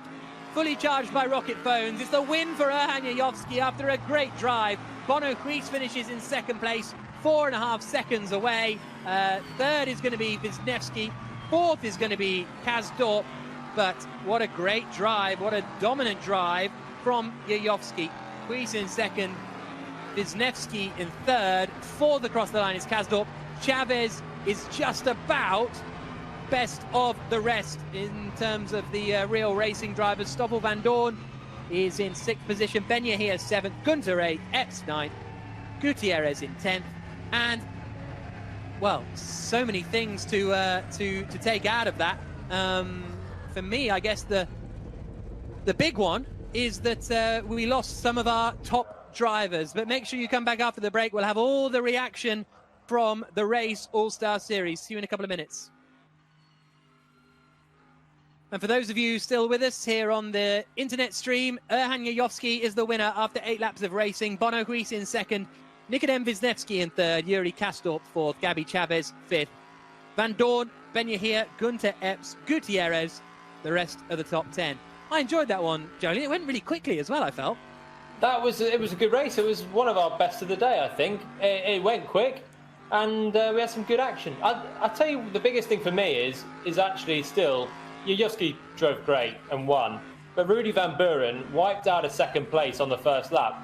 He's finished in the top 3 of all of the first 4. Suddenly, we're into a series, and he's down in, where was he in the end? Well, he's gone from the timing page. He was down in 15th, but he's completely dropped out before the end. So he's lost a lot of points. Yeah, well, let's check in now with Erhan Yayovski, race winner in the first race of the series in the Race All-Star Cup. Erhan, congratulations, a great race. It looked kind of straightforward after the chaos in the early laps. Yeah, thank you. Yeah, it was a straightforward race. To be honest, the most difficult part was the start. So Rudy got a better start than me, but I had the inside, so I got the position, and then it was just driving and to bring it home. How are you relieved to finally get a win? Because you've always been at the front. You were one of the favourites in the first race of the series, 5 weeks ago, but finally you've won. Yeah, it's always nice to get the win. Better later than never, I guess. Okay, well, congratulations, Erhan. Well done. So Erhan Yayovski there then at the top of the championship after that victory, and the top sim racer in the series gets a test in a Formula One simulator. Maybe it would be Williams. I don't know, but it is a great prize for these sim racers. The top pro driver gets $30,000 to give to their favorite charity. We've already had Jenson Button donate $10,000 to a domestic abuse charity already today after he won in the Legends race. So Yayovski takes the win. Dennis Lindo, Jolien, I know I called him out at the start, but I think I was still right in that he's one of the front runners. I didn't get it right in the end because he wasn't the top, but you can see why I picked him, right? Let me check the results. Dennis Lin... No, don't see him there. In fact, Philippeng also should have been there, and Stoffel... It's a shame they came together because they would have been 1-2, and it would have hammered that one home quite nicely. But yeah, Lin did a great job. He was super quick. Next week, it's a new debate, but he's going to be maybe my favourite for a pro driver after that display. Okay, to win, don't forget there's a competition going on where to win one of these state-of-the-art 3D rocket phones. Look at that. It's crazy. All you have to do is go to rocketphones.com/UK and answer the simple question on there. There's full terms and conditions on there as well, and you can win a rocket phone. So head to there if you want one. And thanks to Rocket Phones and for fully charging this racing this weekend. So we have seen some great Legends racing, some great sim racing, some great pro driver racing, and we'll be doing it all again next week. And I think it's so interesting now that we've got this championship points scenario at which Yovsky is now at the top. Well, welcome back to the Race All-Star Series, fully charged by Rocket Phones. Erhan Yovsky won the race. He was pretty happy with that. Our top professional racing driver in that race was Gabby Chavez, who won the Jones Soda Last Chance qualifier, then was the top pro driver in the final. Gabby, congratulations. That was a very busy race for you, that. Thanks. Yeah, it was certainly very hectic. I think I got a great start. I went from 11th to 5th on the first lap. Just stayed out of trouble. I didn't really have the pace of I think two of the other pros that were running ahead of me. I was running 7th most of the race. I think they got together and I just kind of sneaked on by. And then I just kind of held my position there, held off Stoffel there at the end. So it was pretty good. Pretty happy about that. And that obviously gives you good championship points. It's fun now, isn't it, that this turns into a series over the next 3 weeks? It must make a difference to you as a racing driver rather than just sort of one-off events. Yeah, that's what we do, right? I mean, we compete to win championships and races. So the fact that there's I guess stuff on the line now, and you got points, and you got to try to be consistent and do the best you can at every event. Really kind of gives it that competitive feel that we've been missing, in this strange year so far. Okay, great. Well, congratulations, Gabby. See you next week. Thank you. So there we go. Gabby Chavez at the top of the pro driver standings. A reminder, the top pro driver gets $30,000 to give to their charity of their choice, and the top sim racer gets a seat in a Formula One simulator. Let's bring in Matt Sadikis Trivet after another great day of racing, frantic racing. What to say? I like Sebring, Matt. I like the racing it made. I like the cars. And these are the cars I think that we'll be using for the whole series. Yeah, apparently so, which I think is awesome. I think it's a little bit different than what a lot of these guys are used to. The Tata, sort of the Formula 4 that we were using, is an excellent car in sim racing. Not super hard to drive, hard to be fast in, good drafting, but this is a little heavier, a little bit more, I think, going into the muscling of it, is certainly at a track like Sebring. Yes, great. We have a championship. It's going to be cutthroat with Rudy Van Buren and obviously Baldwin now mixed in with the sim racers. Huis did well to survive the first race. Terzic, obviously, the penalty stuck, so he didn't make it through. But every week, we're going to see different people in the top. That said, takeaway of the day for me, you had Pirro winning on a camping chair and JV holding his own on an Xbox controller. Is he like the most stealth, best sim racer ever, like the world's fastest gamer? Because you can actually get involved, and people ask all the time what gear you need. The point is, get any gear, and that Rocket smartphone can actually get you in a position. We're talking about the championship of this winning a Formula One test. Well, Rudy Van Buren was a Formula One test driver because he won World's Fastest Gamer. And you can qualify for that using Gear Club on your cell phone or your camping chair or your Xbox controller. The takeaway is just do it. Just get in. It's super fun. It's accessible. And I mean, look at where it can take people. I've never raced on a camping chair, but I always have issues.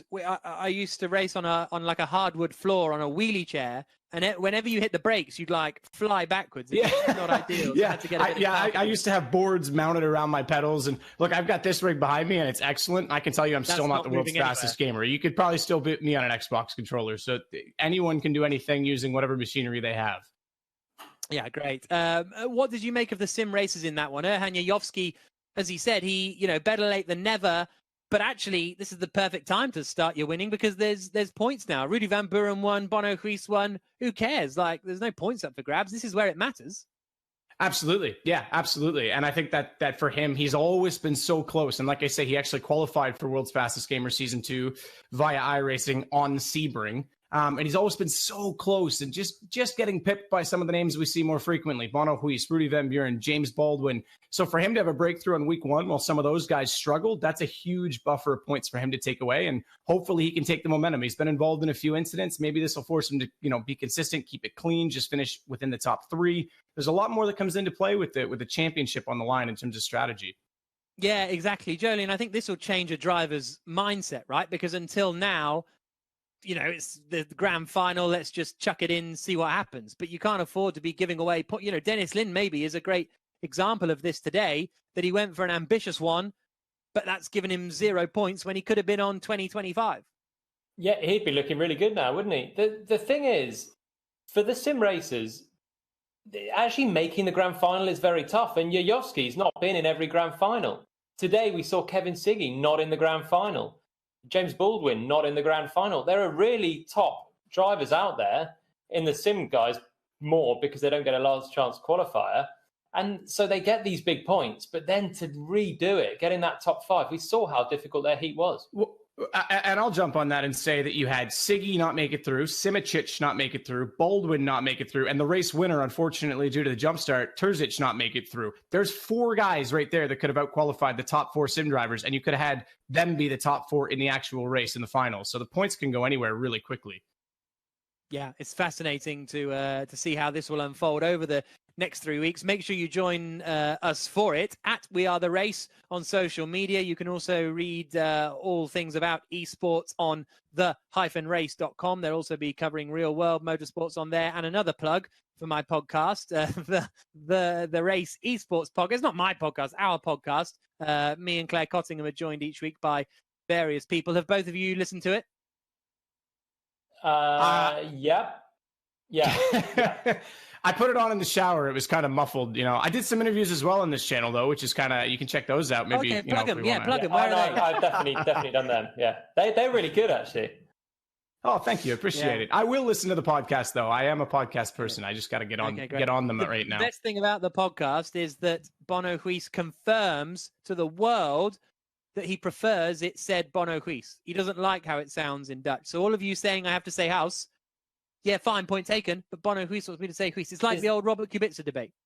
Are you going to get everyone on the podcast where you've got like some debate to try and win and get them just to try and prove points? Who else? I wasn't, but this is a Job really Van good Oyter. idea now. Job Van Oyter, yeah, we'll get him on to find out how to say his name.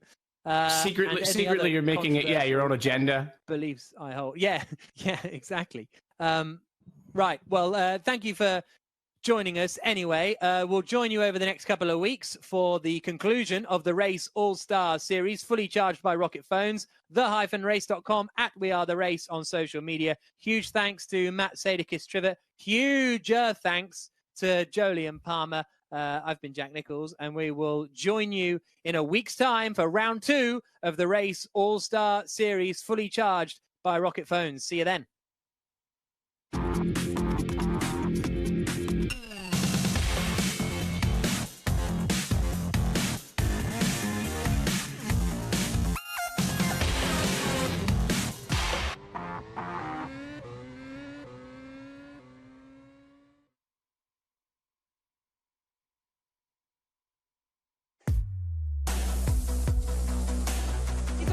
The race leader, and Rudy Van Buren leads the way. Oh, they're going to overlap. Massive contact.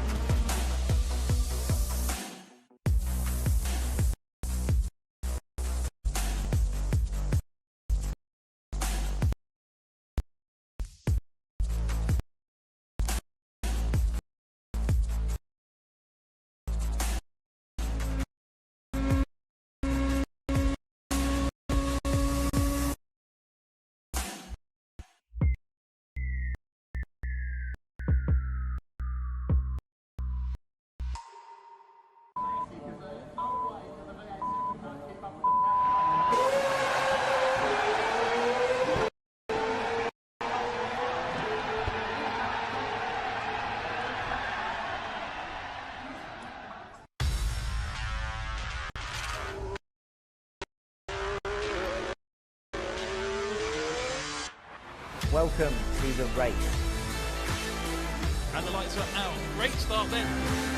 The moto top Mitchell from the race. We're here at Barcelona. Sebastian Vettel is fighting his way. Oh, it's in!